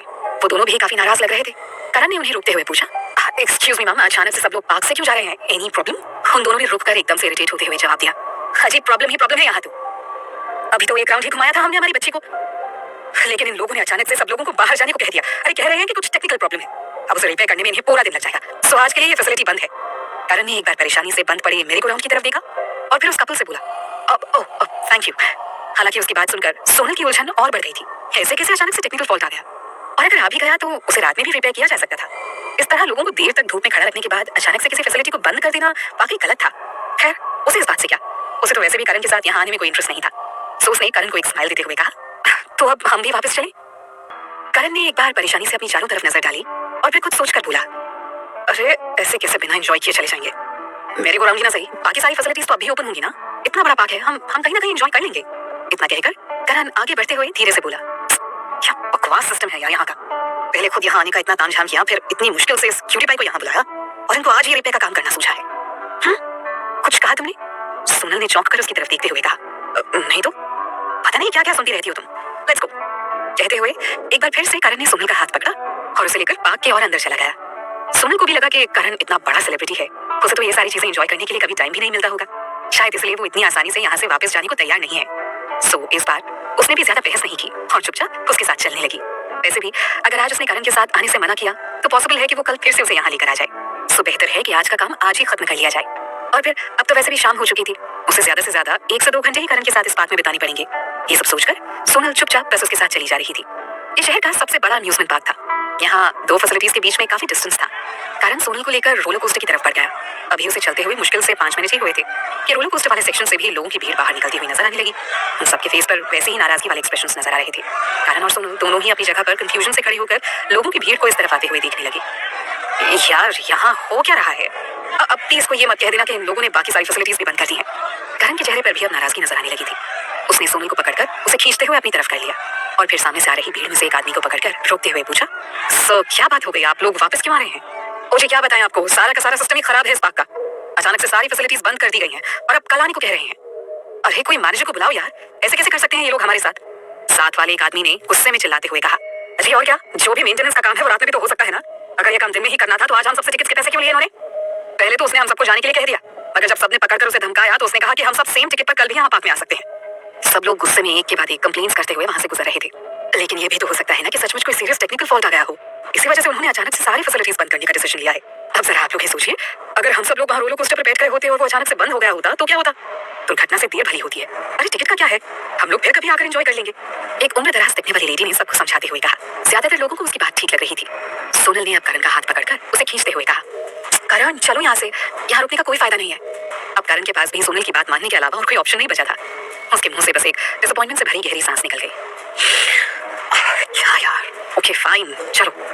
दोनों अभी एग्जिट की तरफ बढ़ ही रहे थे कि सोनल का फोन बजने लगा। उसने तुरंत स्क्रीन की तरफ देखा, सिद्धार्थ का कॉल था। सोनल ने जैसे ही कॉल रिसीव किया, सिद्धार्थ ने उससे पूछा, अब तुम अभी भी पार्क में ही हो क्या? मैं यहाँ एग्जिट के पास ही खड़ा तुम्हारा वेट कर रहा हूँ। डोंट वरी, अगर तुम अंदर और टाइम स्पेंड करना चाहती हो तो कोई प्रॉब्लम नहीं है, आराम से आना, मुझे कोई जल्दी नहीं है। ये सुनकर सोनल ने हड़बड़ी में जल्दी से अपने कदम आगे बढ़ा दिए। अरे नहीं है, ऐसा कुछ नहीं है। इनफैक्ट पार्क आज पब्लिक के लिए बंद कर दिया गया है, अंदर कुछ मेंटेनेंस का काम चल रहा है, मैं बस आ ही रही हूँ। ओह सो सैड, सिद्धार्थ ने अफसोस जाहिर करते हुए कहा, कोई बात नहीं, फिर किसी दिन आ जाना। एक काम करते हैं, हम लोग आज साथ में कहीं डिनर के लिए चलते हैं, ठीक है? ओके कहते हुए सोनल ने कॉल डिस्कनेक्ट कर दिया। हे किसका कॉल था फ्रेंड? करण ने एकदम से क्यूरियस होकर उसकी तरफ देखते हुए पूछा। नहीं, सोनल ने उसे एक स्माइल देते हुए जवाब दिया और अपनी रफ्तार बढ़ा दी। न जाने सिद्धार्थ कितनी देर से वहां उसका इंतजार कर रहा होगा। ये सोचकर वो जल्दी से जल्दी उसके पास पहुंच जाना चाहती थी, लेकिन उसकी तेज रफ्तार से करण को कोई फर्क नहीं पड़ा। सोनल के मुकाबले उसकी हाइट काफी ज्यादा थी। उसने 2 लंबे लंबे कदम बढ़ाए और तुरंत सोनल की बराबरी में आकर चलने लगा। तो फिर बॉयफ्रेंड? उसने एक बार फिर से पूछा। सोनल को हंसी आ गई। उसने उसकी तरफ देखते हुए जवाब दिया, वो भी नहीं। फिर कौन था? करण ने परेशान होते हुए पूछा। लेकिन तब तक वो दोनों एग्जिट के पास पहुंच गए थे और वहां पहुंचते ही करण को अपने सवाल का जवाब भी मिल गया था। गेट के पास ही अपनी कार से पीठ टिकाए सिद्धार्थ खड़ा था। उसे देखते ही करण की परेशानी और बढ़ गई थी, लेकिन उसने तुरंत खुद को संभालते हुए सोनल को एक बड़ी सी स्माइल दी और बोला, ओह ये तो तुम्हारा कजन है, अब पहले क्यों नहीं बताया तुमने कि ये भी यहाँ आने वाला है? सिद्धार्थ अपनी गाड़ी से पीठ टिकाए आराम से सिगरेट की कश लगा रहा था। तभी उसे दूर से सोनल और करण आते हुए नजर आए। उन दोनों को एक दूसरे के साथ चलते हुए देखकर सिद्धार्थ को जलन हो रही थी। आखिर करण की जगह उसे सोनल के पास होना चाहिए था, लेकिन उसने तुरंत अपनी जेलसी को एक साइड कर दिया।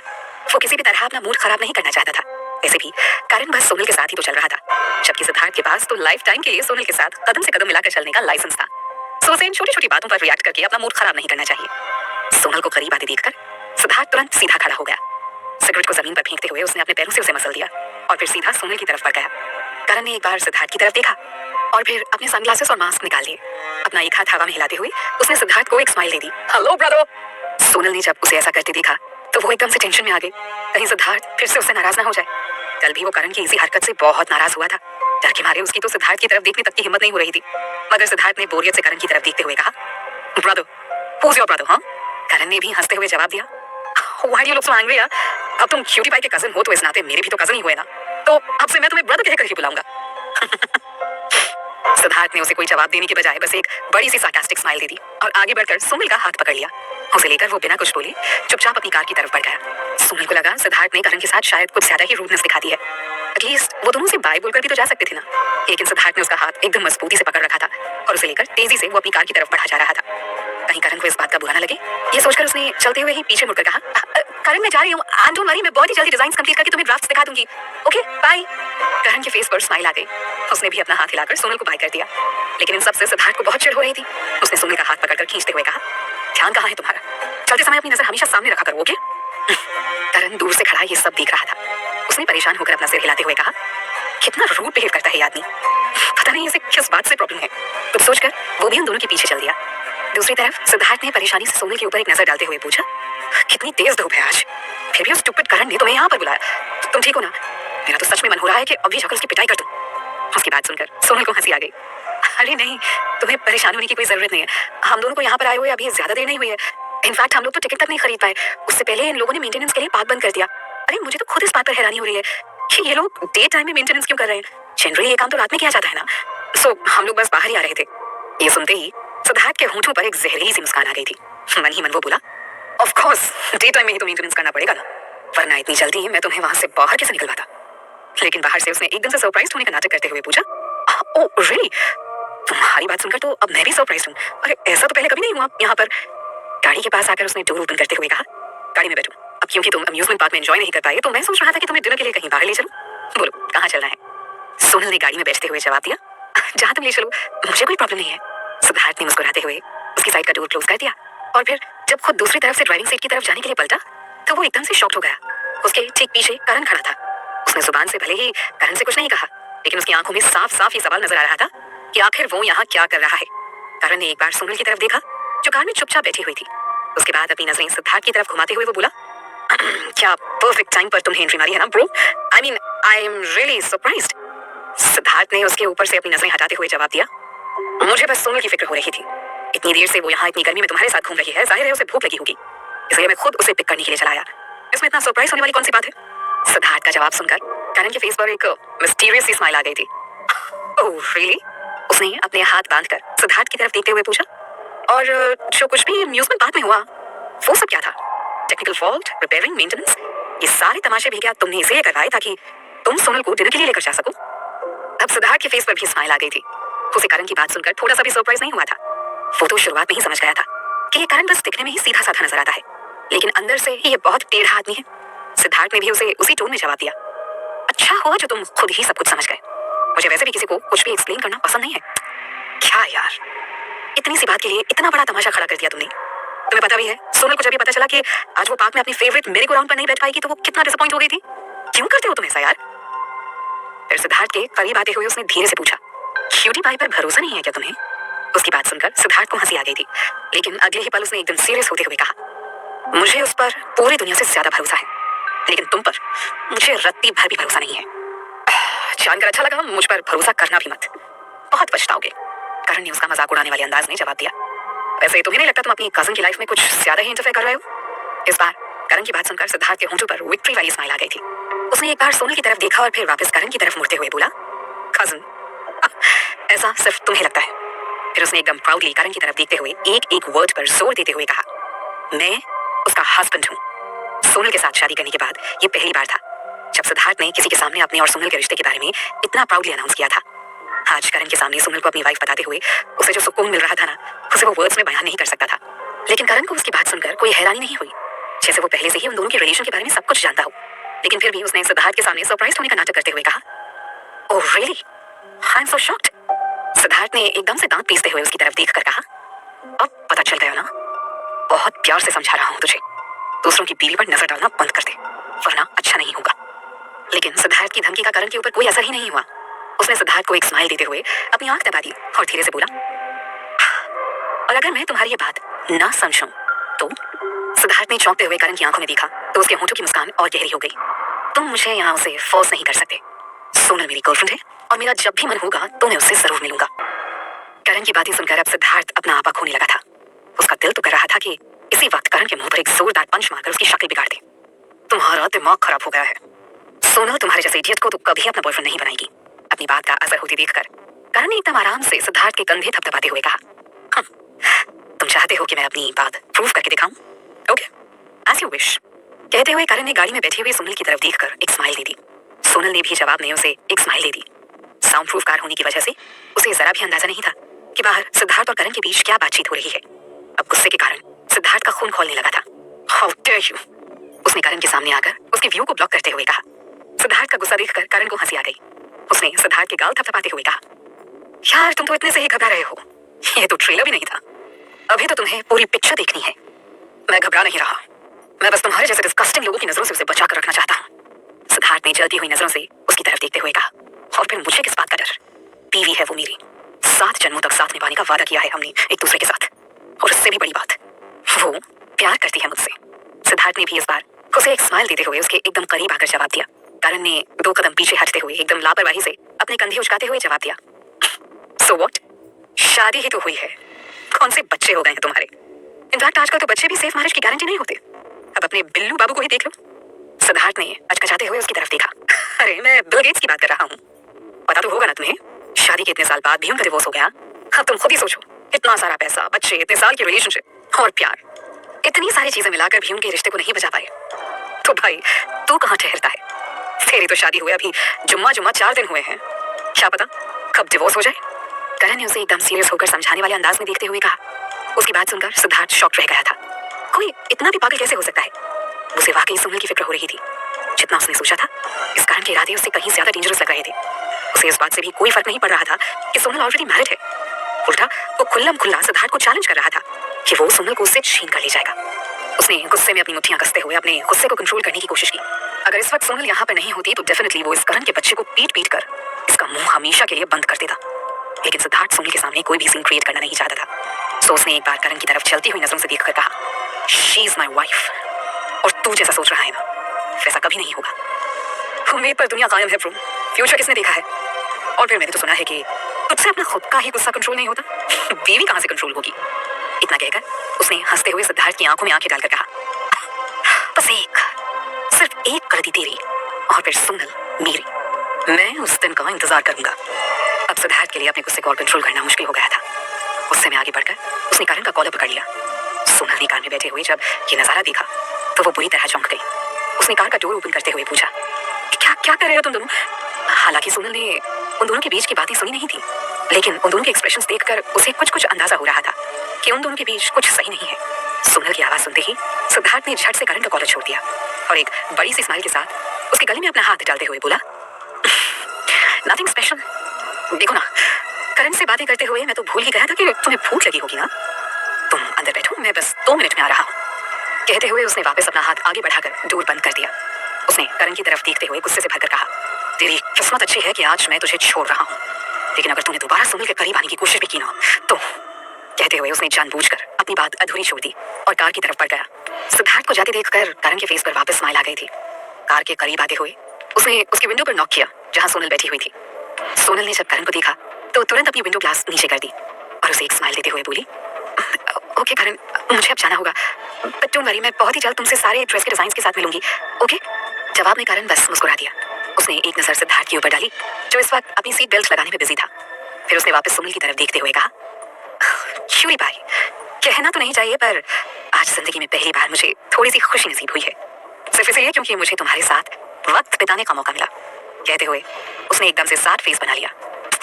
काश के मुझे तुम्हारे साथ थोड़ा और टाइम स्पेंड करने का मौका मिलता। सिद्धार्थ ने जब ये सुना तो एक बार फिर से उसका गुस्सा भड़क गया। उसने बिना सोचे समझे विंडो क्लोज करने के लिए बटन पुश कर दिया। मजबूरन करण को वहां से अपना हाथ हटाना पड़ा। कार को पूरी तरह लॉक करने के बाद सिद्धार्थ ने किसी तरह गहरी सांस लेते हुए खुद को शांत करने की कोशिश की और फिर सोनल की तरफ मुड़ते हुए बोला, हर रोज तो मुझे मेरी पसंद की डिशेस बनाकर खिलाती हो ना, लेकिन आज डिनर में सब कुछ तुम्हारी पसंद का होगा। कार स्टार्ट करने से पहले सिद्धार्थ ने खुद सोनल की सीट बेल्ट बांधी और फिर तेज रफ्तार से कार को रेस्टोरेंट की तरफ दौड़ा दिया। सिद्धार्थ चुपचाप सामने की तरफ देखते हुए ड्राइविंग कर रहा था। गाड़ी में खामोशी छाई हुई थी। सिद्धार्थ को ड्राइव करते हुए काफी देर हो चुकी थी और अब वो अम्यूजमेंट पार्क से काफी दूर भी आ चुका था, लेकिन करण की बातों को याद करके उसका चेहरा अब तक सख्त बना हुआ था। सोनल को उसकी चुप्पी से थोड़ा डर लग रहा था। आखिर में उसने ही बात की शुरुआत करते हुए पूछा, सिद्धार्थ, सिद्धार्थ तुम नाराज हो? नहीं, सिद्धार्थ ने बिना उसकी तरफ देखते हुए जवाब दिया। तो फिर तुम कुछ बोल क्यों नहीं रहे हो? सोनल ने परेशानी से उसकी तरफ देखते हुए पूछा। ड्राइविंग करते हुए सिद्धार्थ के फेस पर कोई एक्सप्रेशंस नहीं थे, लेकिन फिर भी उसका सख्त चेहरा देखकर सोनल का दिल बैठा जा रहा था। उसे समझ ही नहीं आ रहा था कि आखिर सिद्धार्थ और करण के बीच ऐसी कौन सी बात हुई है जिससे वो इतना ज्यादा डिप्रेस्ड है। सिद्धार्थ ने एक बार सोनल की तरफ देखा, जो अब भी मुंह लटकाए उसे अपनी बड़ी बड़ी आंखों से देख रही थी। उसे देखते ही सिद्धार्थ का दिल पिघलने लगा था। सोनल बहुत ज्यादा इनोसेंट थी, वो बहुत इजीली सबके ऊपर ट्रस्ट भी कर लेती थी। ऐसे में वो उस करण की धमकियों को हल्के में नहीं लेना चाहता था। हिम्मत तो देखो उसकी, ये जानते हुए भी कि सिद्धार्थ सोनल का हस्बैंड है, उसने उसके सामने सोनल को अपनी गर्लफ्रेंड तक कह दिया। आज सचमुच उस करण ने अपनी सारी लिमिट्स क्रॉस कर दी थी। इन सारी बातों को सोचते हुए गुस्से में उसका हाथ स्टीयरिंग पर और ज्यादा कस गया था। उसने एक नजर सोनल के ऊपर डाली और फिर वापस ड्राइविंग पर कंसंट्रेट करते हुए बोला, करण के साथ काफी अच्छी बॉन्डिंग हो गई है ना तुम्हारी? सोनल ने सिद्धार्थ की तरफ चौंकते हुए देखा और फिर तुरंत बोली, नहीं ऐसा कुछ नहीं है। इनफैक्ट मैं तो परेशान हो गई हूँ उसकी हरकतों से। मैंने कितनी बार उसे कहा भी है कि मुझसे दूर रहा करे, लेकिन वो मेरी बात ही नहीं सुनता है सिद्धार्थ। सोनल ने परेशान आवाज में कहा, श्रेली, लेकिन वो तो कह रहा था कि तुम उसकी गर्लफ्रेंड हो। आखिर खुद को रोकते रोकते भी सिद्धार्थ के मुंह से निकल ही गया। सोनल को ऐसा लग रहा था शायद उस वक्त करण सिद्धार्थ से यही बात कर रहा था, इसलिए सिद्धार्थ अब तक गुस्से में है। गर्लफ्रेंड? उसने मुझसे कहा था कि मैं गर्ल हूँ और वो मेरा फ्रेंड है, सो इस हिसाब से मैं उसकी गर्लफ्रेंड हूँ। मैंने तो उसकी इस बात को सीरियसली भी नहीं लिया था सिद्धार्थ। सोनल की बात सुनकर सिद्धार्थ जहाँ एक तरफ रिलैक्स्ड फील कर रहा था, वहीं मन ही मन करण को 1000 गालियां भी दे रहा था। मतलब गजब का ढीठ बंदा था वो, जबरदस्ती सोनल को अपनी गर्लफ्रेंड साबित करने पर तुला हुआ था। सिद्धार्थ को इस वक्त गुस्सा तो बहुत आ रहा था, लेकिन उसे करण की आखिरी बात भी अच्छे से याद थी। करण भी बहुत अच्छी तरह जानता था कि गुस्सा सिद्धार्थ की कमजोरी है और वो उसे इसका फायदा बिल्कुल नहीं उठाने देना चाहता था। इसलिए अपने गुस्से को दबाते हुए वो चुपचाप ड्राइव करता रहा। करण से सोनल को मिले अभी मुश्किल से 2 ही दिन हुए थे और इतनी सी देर में वो करण उसके लिए इतना पागल हो गया था कि उसने खुलेआम सिद्धार्थ रॉय कपूर को चैलेंज कर दिया। इससे आज सिद्धार्थ के सामने 2 बातें तो अच्छे से साफ हो गई थी। पहली तो ये कि जितना वो सोचता था उससे कहीं ज्यादा लोग सोनल को नोटिस करते थे, और दूसरी ये कि उसने अपने प्यार का इजहार सोनल के सामने करने में वाकई बहुत देर कर दी थी। अगर सचमुच करण ने उसे अपनी पागलपन भरी हरकतों से इंप्रेस कर लिया तो, और वो उसे छोड़कर चली गई तो, ये ख्याल भी दिमाग में लाते हुए सिद्धार्थ का दिल जोरों से धड़कने लगा था। लेकिन वो किसी भी तरह हार नहीं मानना चाहता था। उसने एक बार नॉवल में पढ़ी सारी बातों को याद किया। अभी अभी उसने इतने सारे इंपॉर्टेंट लव लेसन्स पढ़े थे, अब टाइम था उन सबको आजमाने का। जितना उसे समझ में आया था उसके हिसाब से लड़कियां बातों से ज्यादा एक्शन को पसंद करती हैं, इसलिए बेहतर है कि आप उनके सामने अच्छी अच्छी बातें कम और उन्हें खुश करने के लिए अच्छे अच्छे काम ज्यादा करें। और दूसरी इंपॉर्टेंट बात, जिंदगी में कुछ हासिल करने के लिए थोड़ा बहुत ढीठ बनना पड़ता है, फिर चाहे बात बिजनेस की हो या फिर प्यार की। जो लोग अपनी जगह पर जबरदस्ती टिके रहते हैं ना, लास्ट में उन्हीं को सक्सेस मिलती है। So now it's time to do some action. Siddharth के एक्सप्रेशनलेस फेस पर अब एक स्माइल आ गई थी। उसने सोनल की तरफ मुड़ते हुए कहा, इट्स ओके, वो करण मुझे वैसे भी थोड़ा पागल लगता है, उसकी बातों को सीरियसली लेने की ज्यादा जरूरत भी नहीं है। सोनल ने भी स्माइल करते हुए हाँ में अपना सिर हिला दिया। वैसे सोनल, अभी अम्यूजमेंट पार्क में तुमने क्या क्या एंजॉय किया? सिद्धार्थ ने अचानक से बात को बदलते हुए पूछा। सोनल ने एकदम से सैड फेस बनाते हुए कहा, कुछ भी तो नहीं, हम लोग कुछ एंजॉय कर पाते उससे पहले उन्होंने मेंटेनेंस के नाम पर सब कुछ बंद कर दिया। ओह आई सी, लेकिन अब अगर मैं तुम्हें वहां पर ले चलूं तो? सिद्धार्थ ने उसकी तरफ देखते हुए पूछा। क्या? सोनल ने एकदम से चौंकते हुए पूछा, अब वहां जाकर क्या फायदा? क्यों? अभी अभी तो तुमने बताया कि तुम वहां कुछ भी प्ले नहीं कर पाई। अब सो हम वहां अभी जाएंगे और फिर तुम्हारा वहां जो भी करने का मन करे तुम कर सकती हो। सिद्धार्थ ने सामने की तरफ नजर किए हुए ही जवाब दिया। सोनल अब भी हैरानी से उसकी तरफ देख रही थी। सिद्धार्थ, इसकी कोई जरूरत नहीं है, सिद्धार्थ ने कुछ सोचते हुए पूछा। ओके, लेकिन तुम शायद बचपन में इस अम्यूजमेंट पार्क में आया करती थी, राइट? तब तुम्हें यहाँ पर सबसे ज्यादा क्या पसंद था? बिना सोचे समझे सोनल ने झट से जवाब दिया, मेरी को राउंड। सिद्धार्थ ने जब उसका जवाब सुना तो उसे एकदम से हंसी आ गई। ड्राइव करते हुए उसने हल्के से सोनल के बाल बिगाड़ते हुए कहा, बिल्कुल बच्ची हो तुम। आर यू श्योर तुम्हें वापस पार्क नहीं जाना है? सोनल को भी लगा कि शायद उसने कुछ ज्यादा ही जल्दबाजी में जवाब दे दिया। उसने अपनी नजरें झुकाते हुए धीरे से कहा, वो तुमने पूछा मुझे क्या पसंद था तो मैंने बस वही बताया। सिद्धार्थ ने मुस्कुराते हुए उसकी तरफ देखकर कहा, ओके, डिनर के बाद वहां हम जाएंगे, ओके? सिद्धार्थ, सच में इसकी कोई जरूरत नहीं है। सोनल ने अब थोड़ा परेशान होते हुए कहा, क्यों? क्योंकि वहाँ रिपेयरिंग का काम चल रहा है। उन्होंने कहा था कि वहाँ के सिस्टम में कुछ फॉल्ट आ गया है। सोनल ने उसे वहाँ की सिचुएशन एक्सप्लेन करते हुए कहा। सिद्धार्थ ने लापरवाही से रोड की तरफ फोकस करते हुए जवाब दिया, उसकी टेंशन तुम मत लो, जब तक तुम वहाँ पहुंचोगी ना सब कुछ एकदम ठीक ठाक मिलेगा। सोनल समझ ही नहीं पाई सिद्धार्थ क्या कहना चाहता है। उसने अब अपने सामने रोड की तरफ कॉन्सेंट्रेट करते हुए कहा, सिद्धार्थ, हम वहाँ किसी और दिन भी तो जा सकते हैं ना? मेरी समझ में नहीं आ रहा है कि तुम्हें कैसे कहूँ। हाँ, मुझे ये सब पसंद था। मैं जब वहाँ गई थी तो एक बार फिर से मैं वही सब चीजें करना चाहती थी जो बचपन में किया करती थी, लेकिन मेरी हिम्मत नहीं हुई। सिद्धार्थ उसकी बात सुनकर पूरा कंफ्यूज हो गया था। आखिर सोनल कहना क्या चाहती है? इट्स जस्ट प्लेइंग इन मेरे को राउंड, राइट? इसमें डरने वाली कौन सी बात है? उसे चुप देखकर सोनल आगे बोली, जब मैं छोटी थी तो उस अम्यूजमेंट पार्क में अपने माँ पापा के साथ आया करती थी। वहाँ मैं हमेशा मेरे को राउंड पर ही प्ले करती थी। माँ पापा भी मेरे साथ खूब एंजॉय करते थे, मेरे खूब सारी पिक्चर्स भी लेते थे। मेरे 9th बर्थडे पर भी उन्होंने मुझे प्रॉमिस किया था कि वो मुझे यहाँ लेकर आएंगे, लेकिन उन्हें किसी काम से बाहर जाना पड़ा और फिर वो कभी लौटकर मेरे पास नहीं आए। कहते हुए सोनल चुप हो गई। वो बहुत सैड फील कर रही थी, लेकिन सिद्धार्थ के सामने अपनी फीलिंग्स बताने के बाद आज उसे अपने दिल पर एक बड़ा बोझ हटता हुआ सा महसूस हो रहा था। ठीक वही तो था जो उसकी फीलिंग्स को इतनी अच्छी तरह से समझता था। साथ ही उसे इस बात का भी पूरा भरोसा था कि वो कभी भी उसकी फीलिंग्स का मजाक नहीं उड़ाएगा। तुम्हें पता है सिद्धार्थ, आज जब इतने सालों के बाद मैं वहाँ करण के साथ गई ना, तो मेरा बहुत मन हो रहा था कि मैं फिर से वही सब करूं जो मैं बचपन में किया करती थी। लेकिन फिर मैं खुद से ही डरने लगी, इस बात से डरने लगी कि मुझे पिछली सारी बातें याद आने लगेंगी और इस बार मुझे संभालने के लिए मेरे साथ मेरे पेरेंट्स भी नहीं होंगे। कहते कहते सोनल की आवाज भारी हो गई थी। सिद्धार्थ कुछ भी बोल नहीं पा रहा था। सोनल के दर्द को वो महसूस कर सकता था, लेकिन इसे दूर करने का कोई तरीका उसे समझ में नहीं आ रहा था। जब उसने सोनल की आंखों में आंसू देखे तो उसे ऐसा लगा जैसे खुद उसका दिल टूट गया हो। उसने अपना एक हाथ आगे बढ़ाते हुए सोनल का हाथ पकड़ लिया और स्माइल करते हुए बोला, तुम्हारे पेरेंट्स ना सही, लेकिन मैं तो हूं ना तुम्हारे पास। सिद्धार्थ की इस सिंपल सी बात में इतनी सारी फीलिंग्स छिपी हुई थी कि सोनल सब कुछ भूलकर हैरानी से उसकी तरफ देखने लगी। उसे चुप देखकर सिद्धार्थ ने आगे कहा, तुम्हारे पेरेंट्स तुम्हारे साथ यहाँ एंजॉय करने के लिए मौजूद नहीं है सोनल, लेकिन मैं तो हूं ना। वो तुम्हारी तस्वीरें नहीं ले सकते, लेकिन मैं तो ले सकता हूँ। उनके साथ तुमने अपने बचपन में बेहद खूबसूरत पल जिए हैं सोनल, और उतनी ही खूबसूरत यादें भी बनाई हैं।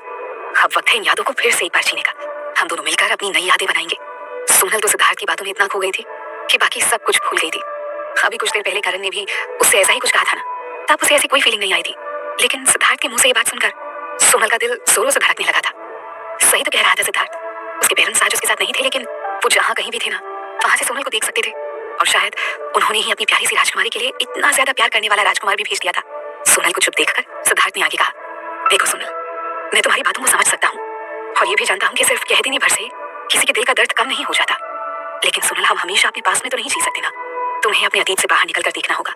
आगे और भी बेहद खूबसूरत यादें तुम्हारी जिंदगी में जुड़ने के लिए तैयार खड़ी हैं। तुम उन्हें अपने पास आने का एक मौका तो दो। और फिर तुम नहीं चाहती कि तुम्हारे दिल में जो अच्छी अच्छी यादें हैं उनमें मुझे भी थोड़ी सी जगह मिले। सोनल उसकी बातें सुनकर बहुत ज्यादा इमोशनल हो गई थी। आंसू उसकी आंखों से बहकर निकलने को बेताब हो रहे थे, लेकिन उसने उन्हें रोक रखा था। सिद्धार्थ, सिद्धार्थ, मैं सोनल ने कुछ कहना चाहा, लेकिन उसके शब्द उसके गले में ही अटक कर रह गए थे। सोनल, मैं तुम्हें फोर्स नहीं करूंगा, लेकिन प्लीज आज तुम मेरे साथ वहां चलोगी। अगर तुम्हें वहां अच्छा नहीं लगेगा या तुम साथ फील करोगी ना, तो आई प्रॉमिस मैं खुद वहां से वापस ले आऊंगा तुम्हें, ओके? सिद्धार्थ ने उसका हाथ पकड़ते हुए उसे कंफर्ट फील कराने की कोशिश करते हुए कहा। सोनल ने हाँ में अपना सिर हिलाते हुए जवाब दिया, ओके। सिद्धार्थ के साथ तो वो कहीं भी जा सकती थी, क्योंकि सोनल को भी पूरा यकीन था कि सिद्धार्थ के साथ रहते हुए उसके साथ कुछ भी गलत नहीं हो सकता था। सिद्धार्थ ने अपनी गाड़ी एक 5 स्टार रेस्टोरेंट के सामने रोक दी थी। वहां डिनर करने के दौरान सिद्धार्थ ने अपने फोन से किसी को मैसेज किया। वहां से निकलने से पहले उसने एक कॉल भी किया। दूसरी तरफ मौजूद शख्स ने क्या कहा ये तो सोनल सुन नहीं पाई, लेकिन सिद्धार्थ ने उसे ऑर्डर देते हुए कहा, जैसा मैंने कहा है चुपचाप वैसा ही करो, समझे? और मुझे कुछ नहीं सुनना। उसे लगा शायद वो अपनी बिजनेस से रिलेटेड बातें कर रहा होगा और उसने इस बात पर कोई खास ध्यान नहीं दिया। सिद्धार्थ ने खुद ही आज सोनल को खाना सर्व किया और उसे कई बार खुद अपने हाथों से खाना भी खिलाया। जब सोनल ने अपना खाना खत्म कर लिया तो उसने भी जल्दबाजी में थोड़ा बहुत खाया और फिर सोनल को लेकर वहां से निकल गया। वहां से निकलते हुए शाम के करीब 6:30 बज चुके थे। कुछ देर की ड्राइविंग के बाद सोनल को एहसास हुआ कि गाड़ी घर जाने वाले रास्ते पर ना जाकर किसी और ही डायरेक्शन में जा रही थी। सिद्धार्थ, हम कहाँ जा रहे हैं? उसने कंफ्यूज होते हुए पूछा। कहीं तो मुझे इससे पहले कि सोनल की बात पूरी हो पाती, सिद्धार्थ ने गाड़ी रोक दी। उसने एक बार सोनल की तरफ देखा जो अब तक कंफ्यूज होकर उसी की तरफ देख रही थी। उसने धीरे से झुकते हुए सोनल के गालों पर एक किस किया और बोला, let's go to the amusement park, okay? Sonal इस वक्त सिद्धार्थ के साथ अम्यूजमेंट पार्क के गेट पर खड़ी थी। वहाँ एक भी लाइट नहीं जल रही थी, इस वजह से अंदर काफी अंधेरा था। नॉर्मली ये पार्क रात के 9 बजे तक ओपन रहता था और यहाँ रात तक काफी भीड़ रहती थी, लेकिन इस वक्त यहाँ एक भी आदमी नजर नहीं आ रहा था। इतने अंधेरे में सोनल के अंदर जाने की हिम्मत नहीं हुई।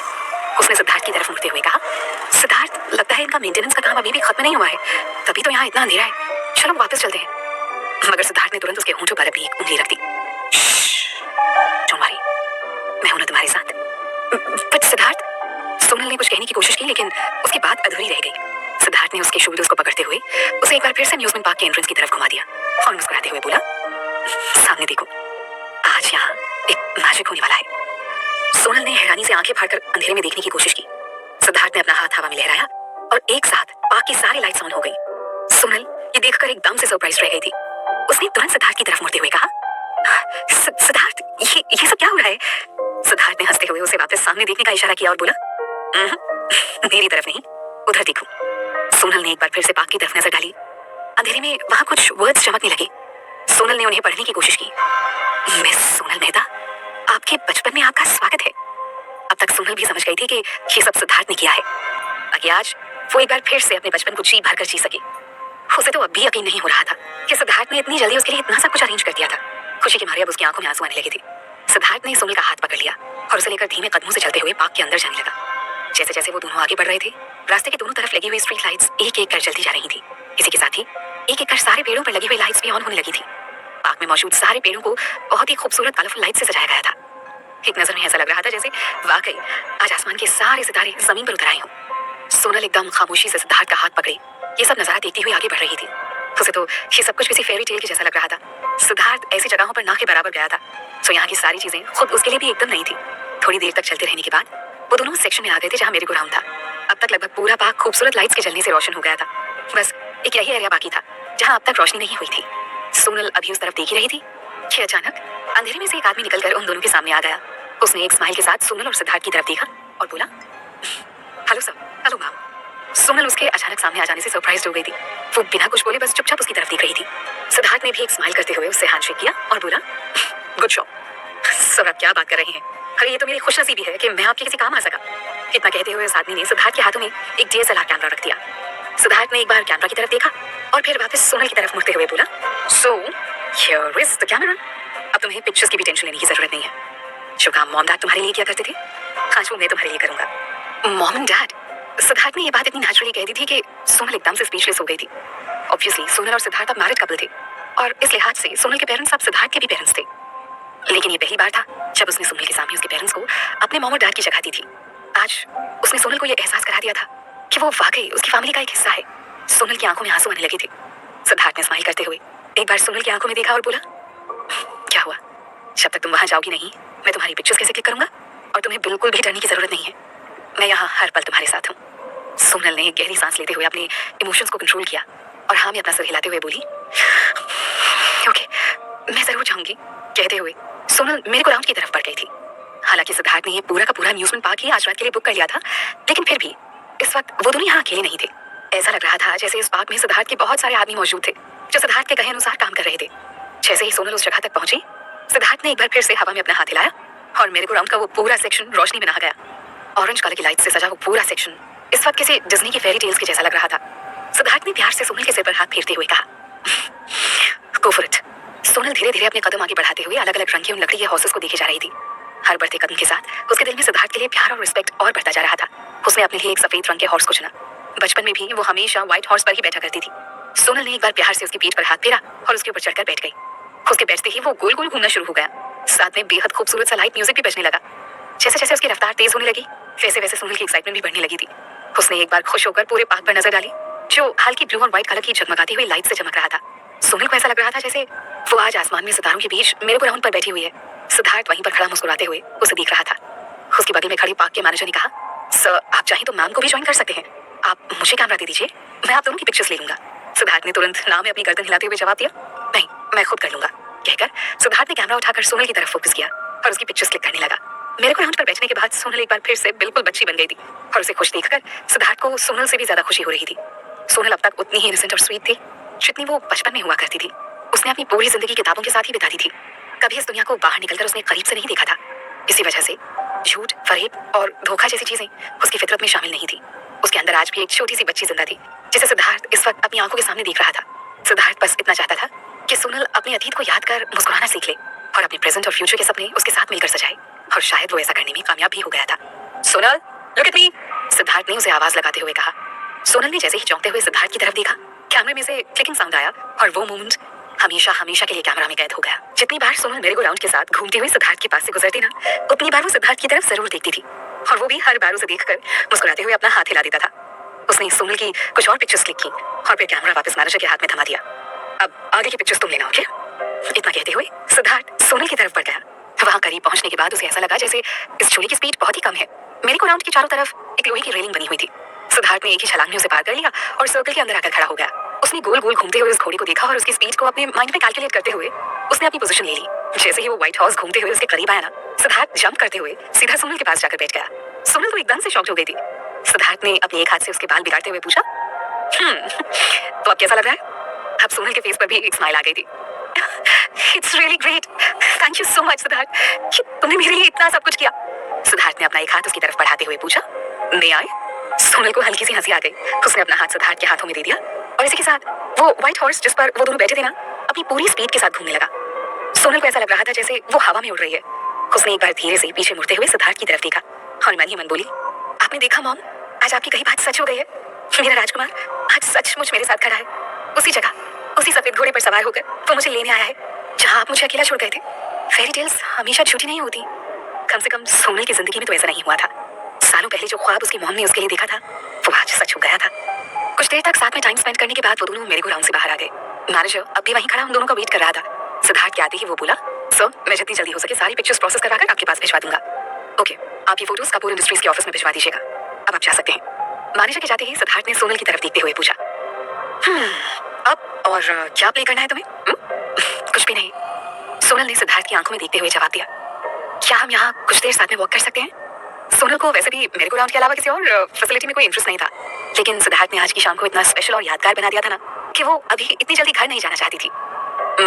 Okay, as you wish, Siddharth ने मुस्कुराते हुए कहा और फिर वो दोनों खामोशी से वहीं पार्क में एक दूसरे के कदम से कदम मिलाते हुए वॉक करने लगे। सुबह से भले ही वो दोनों एक दूसरे से कोई बात नहीं कर रहे थे, लेकिन आंखों ही आंखों में उन दोनों ने न जाने कितनी सारी बातें कितनी देर में एक दूसरे से कहती थी। जिन रास्तों से होकर वो दोनों इस वक्त गुजर रहे थे उसके दोनों तरफ खूबसूरत लाइट्स जगमगा रही थी। रास्ते के दोनों तरफ लगे हुए फ्लावर पॉट्स वहाँ एक अलग ही खुशबू बिखेर रहे थे। सोनल को ऐसा लग रहा था कि ये रास्ता कभी खत्म ही ना हो और वो सारी जिंदगी बस ऐसे ही सिद्धार्थ के साथ कदम से कदम मिलाकर चलती रहे। इसी तरह उन दोनों को साथ में टहलते हुए करीब आधा घंटा बीत गया था। चलते चलते वो दोनों अब फेरिस व्हील वाले सेक्शन में आ गए थे। तुम्हें इस पर जाना है? सिद्धार्थ ने फेरिस व्हील की तरफ इशारा करते हुए पूछा। सोनल उसके ऑफर को ठुकरा कैसे सकती थी? उसने भी तुरंत हाँ में अपनी गर्दन हिला दी। ओके, वेट अ मिनट, इतना कहते हुए उसने अपना फोन निकाला और किसी को कॉल कर दिया। किसी को यहाँ मेरे पास भेजो। उसने फोन पर ऑर्डर दिया और फिर कॉल डिस्कनेक्ट करके फोन वापस अपनी जेब में रख लिया। दरअसल इस फेरिस व्हील को कैरेज के अंदर बैठने के बाद खुद से बंद करना पॉसिबल नहीं था, इसलिए वहाँ किसी का होना जरूरी था जो उसे बाहर से बंद कर सके। सिद्धार्थ के कॉल करने के 5 मिनट बाद ही वहाँ एक इलेक्ट्रॉनिक साइट सिंह कार आकर रुकी और उसमें से रोहित निकलकर बाहर आ गया। उसने आते ही अपना हाथ हिलाकर सोनल को हाय बोला और सिद्धार्थ के सामने जाकर खड़ा हो गया। सोनल को ये देखकर थोड़ा बुरा भी लग रहा था कि उसकी वजह से आज रोहित को इतनी रात तक काम करना पड़ रहा था। सिद्धार्थ भी ना, बेकार में इन्होंने आपको इतनी रात को यहाँ कॉल करके बुला लिया। मुझे पहले पता होता तो मैं इस वक्त यहाँ आती ही नहीं। सोनल ने थोड़े अफसोस के साथ कहा, अरे नहीं नहीं भाभी जी, ये क्या कह रही हैं आप? सर मुझे कोई काम करने के लिए कहीं और मैं ना करूँ, ऐसा कभी हो सकता है क्या? उनके लिए तो मैं आधी रात को भी पैदल चलकर कहीं भी पहुंच सकता हूँ और आप मेरी फिक्र मत कीजिए। अरे मैं तो दोपहर से ही यहाँ पर हूँ। जब आप आज फर्स्ट टाइम यहाँ आई थी ना तब भी मैं यहीं पर था। बेध्यानी में रोहित के मुंह से सब सच निकल गया। सोनल उसकी बात सुनकर एकदम से चौंक गई। उसने एक बार सिद्धार्थ की तरफ देखा और फिर वापस रोहित की तरफ मुड़कर हैरानी से पूछा, दोपहर में? अब तक रोहित को भी एहसास हो चुका था कि उसने गलती से एकदम डेंजरस वाली मिस्टेक कर दी है। ये उसकी 2 गज लंबी जुबान एक दिन उसकी जान लेकर रहेगी।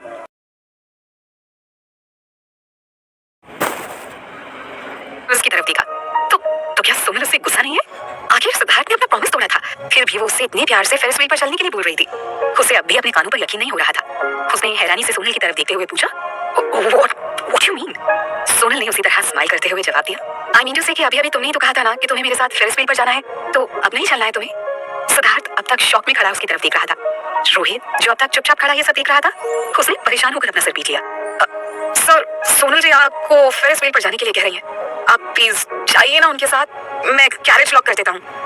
ये क्या कम था कि सोनल ने अपनी जासूसी करवाने के बावजूद सिद्धार्थ या रोहित के ऊपर गुस्सा नहीं किया था, लेकिन सिद्धार्थ अपनी जगह से हिला भी नहीं। उसने चिढ़ते हुए एक बार रोहित की तरफ देखा। रोहित ने तुरंत घबराकर अपना मुंह बंद कर लिया। तुम अब भी मेरे साथ जाना चाहती हो? उसने सोनल की तरफ देखते हुए पूछा।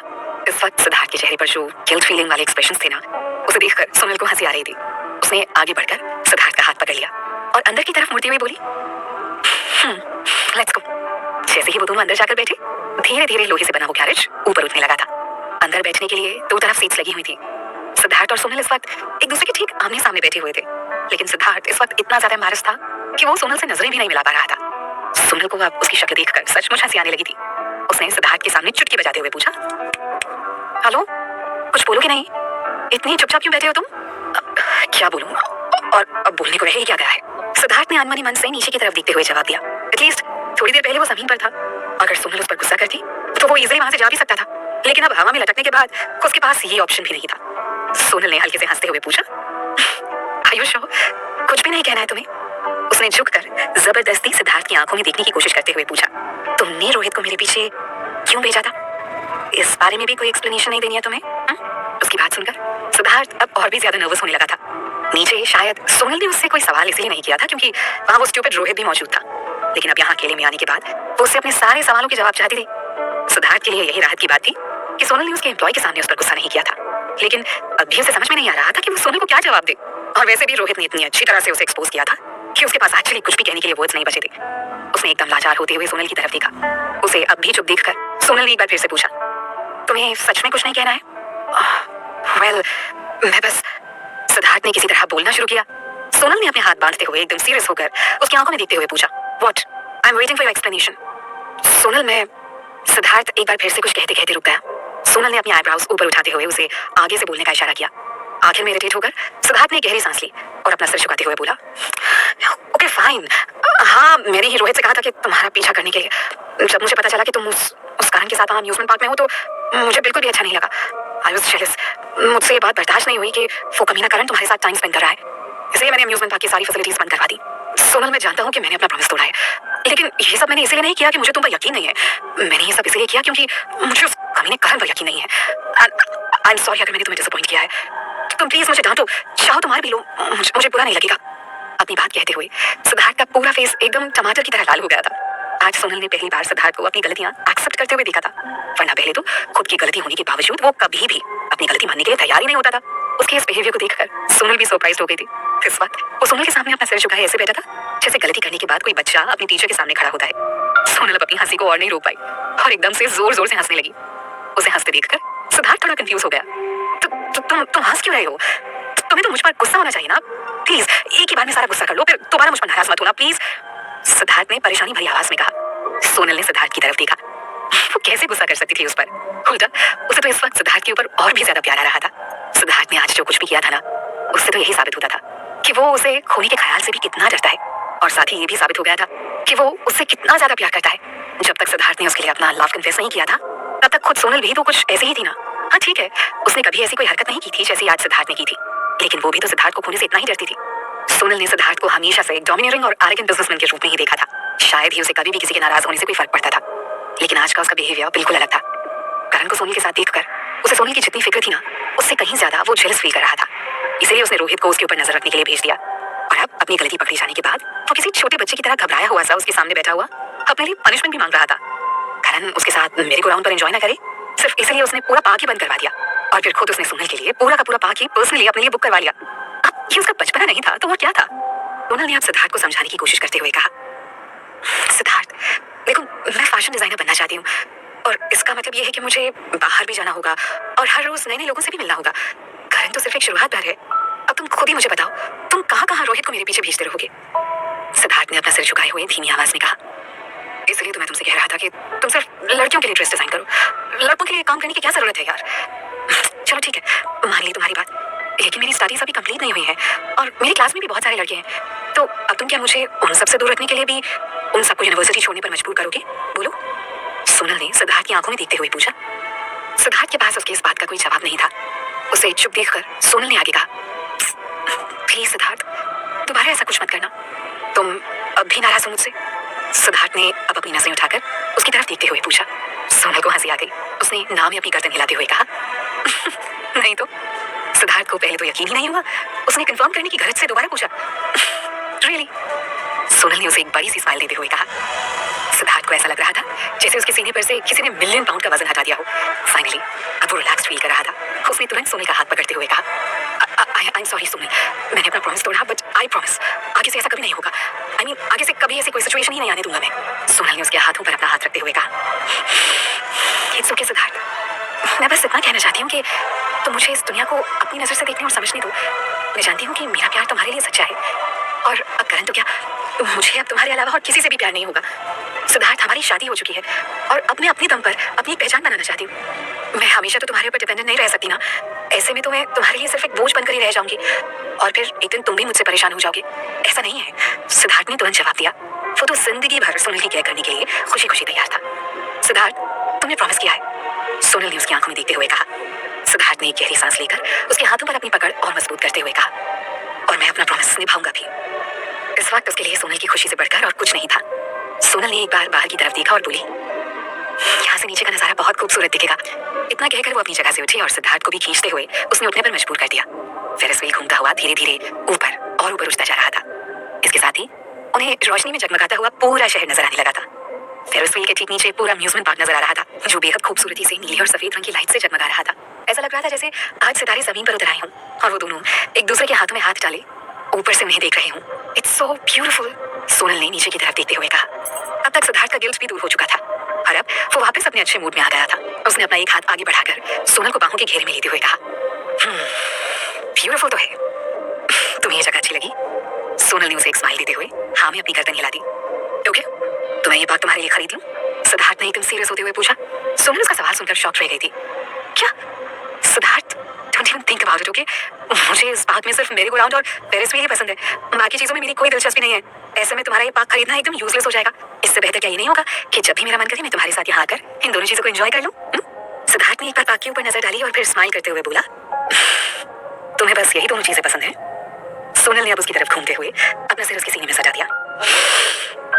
Thank you so much Siddharth, मेरी आज की शाम को यादगार बनाने के लिए, मुझे मेरी बचपन की खूबसूरत यादें वापस लौटाने के लिए थैंक्स फॉर एवरीथिंग।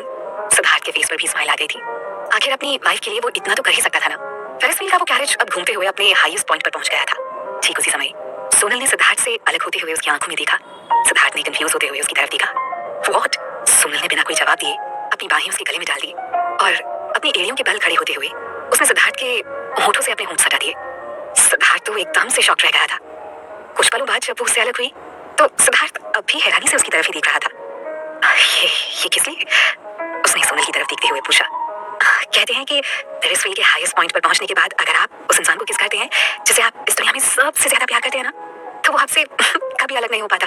सिद्धार्थ, मैं तुमसे बहुत बहुत प्यार करती हूँ और मैं तुमसे कभी भी अलग नहीं होना चाहती और अब तुम भी मुझसे कभी अलग नहीं हो पाओगे। इतना कहकर वापस उसने सिद्धार्थ के सीने में अपना सिर टिका दिया था। अगले दिन ऑफिस आने के बाद रोहित की तो सिद्धार्थ के सामने जाने की हिम्मत ही नहीं हो रही थी। काफी देर तक सिद्धार्थ के केबिन के बाहर इधर उधर चक्कर लगाने के बाद आखिरकार उसने अपने भगवान को याद किया और एक गहरी सांस लेकर खुद को सिद्धार्थ की डांट सुनने के लिए तैयार कर लिया। उसे तो पूरा यकीन हो गया था कि आज उसे ये जॉब छोड़कर जानी ही पड़ेगी। दिल पर पत्थर रखकर आखिरकार उसने सिद्धार्थ के केबिन का डोर नॉक किया। कम इन, अंदर से सिद्धार्थ की आवाज आई। रोहित ने धीरे से दरवाजा खोला और अपनी नजरें झुकाए हुए धीरे धीरे कदमों से आगे बढ़ता हुआ अंदर आ गया। उसे ऐसा लग रहा था जैसे उसके पैरों में जान ही नहीं बची हो। वो चल कम और अपने पैरों को घसीट ज्यादा रहा था। सिद्धार्थ इस वक्त एक डॉक्यूमेंट को पढ़ने में बिजी था। उसने एक बार अपनी नजरें उठाते हुए रोहित की तरफ देखा और फिर वापस अपना ध्यान डॉक्यूमेंट्स पर लगा दिया। सर, कल रात कुछ गड़बड़ तो नहीं हुई ना? आई मीन, भाभी जी ने आपसे कुछ कहा तो नहीं? उसने हिचकिचाते हुए सिद्धार्थ से पूछा।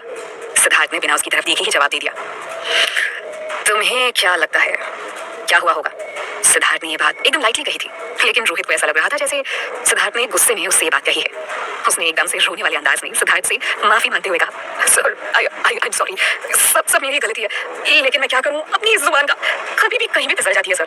अगर मैंने भाभी जी के सामने वो सब कुछ नहीं कहा होता तो आज ये सब प्रॉब्लम नहीं होती है सर। लेकिन सर आप प्लीज मेरी फीलिंग्स को भी तो समझिए ना। मैं सच में आप दोनों के लिए बहुत खुश था, इतना खुश कि मुझे ये भी ध्यान नहीं रहा कि मैं क्या बोल रहा हूँ। मैंने जानबूझकर ये सब नहीं किया था सर, प्लीज मुझे माफ कर दीजिए।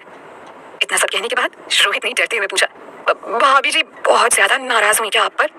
उसका सवाल सुनने के बाद फाइनली सिद्धार्थ ने डॉक्यूमेंट एक साइड पर रखते हुए उसकी तरफ देखा। सिद्धार्थ के चेहरे पर इस वक्त कोई एक्सप्रेशंस नजर नहीं आ रहे थे, जिस वजह से रोहित के लिए ये अंदाजा लगाना भी मुश्किल हो रहा था कि आखिर उसका मूड इस वक्त कैसा है। तुम्हें लगता है ये सवाल पूछने के लिए अब काफी देर हो चुकी है?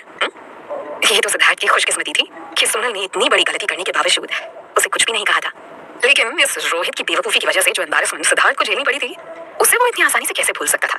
यहाँ तक कि वो सोनल से नजरें भी नहीं मिला पा रहा था। सिद्धार्थ ने तो और भी ना जाने क्या क्या प्लानिंग कर रखी थी।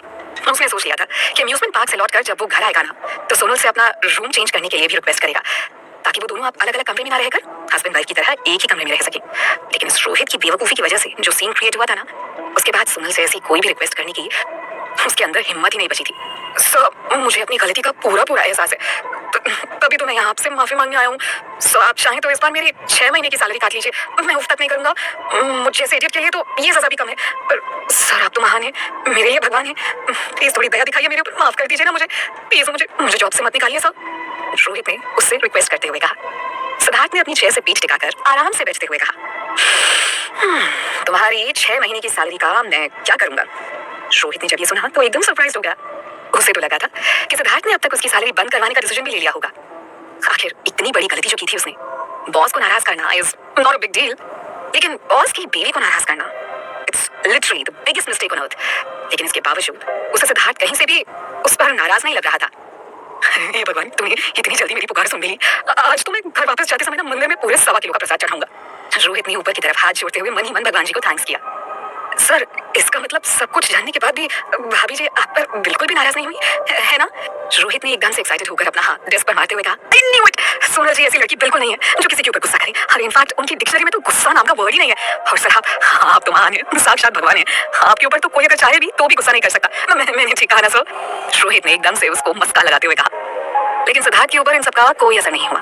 उसने घूर कर रोहित को देखा और फिर उसे टपकते हुए बोला, शट अप और अपनी चापलूसी करना बंद करो। रोहित एकदम से डरकर चुप हो गया। सिद्धार्थ ने उसकी तरफ एक नजर डालते हुए कहा, तुम्हें मेरा एक काम करना है और इस बार कोई गलती नहीं होनी चाहिए। Is that clear? बस एक काम,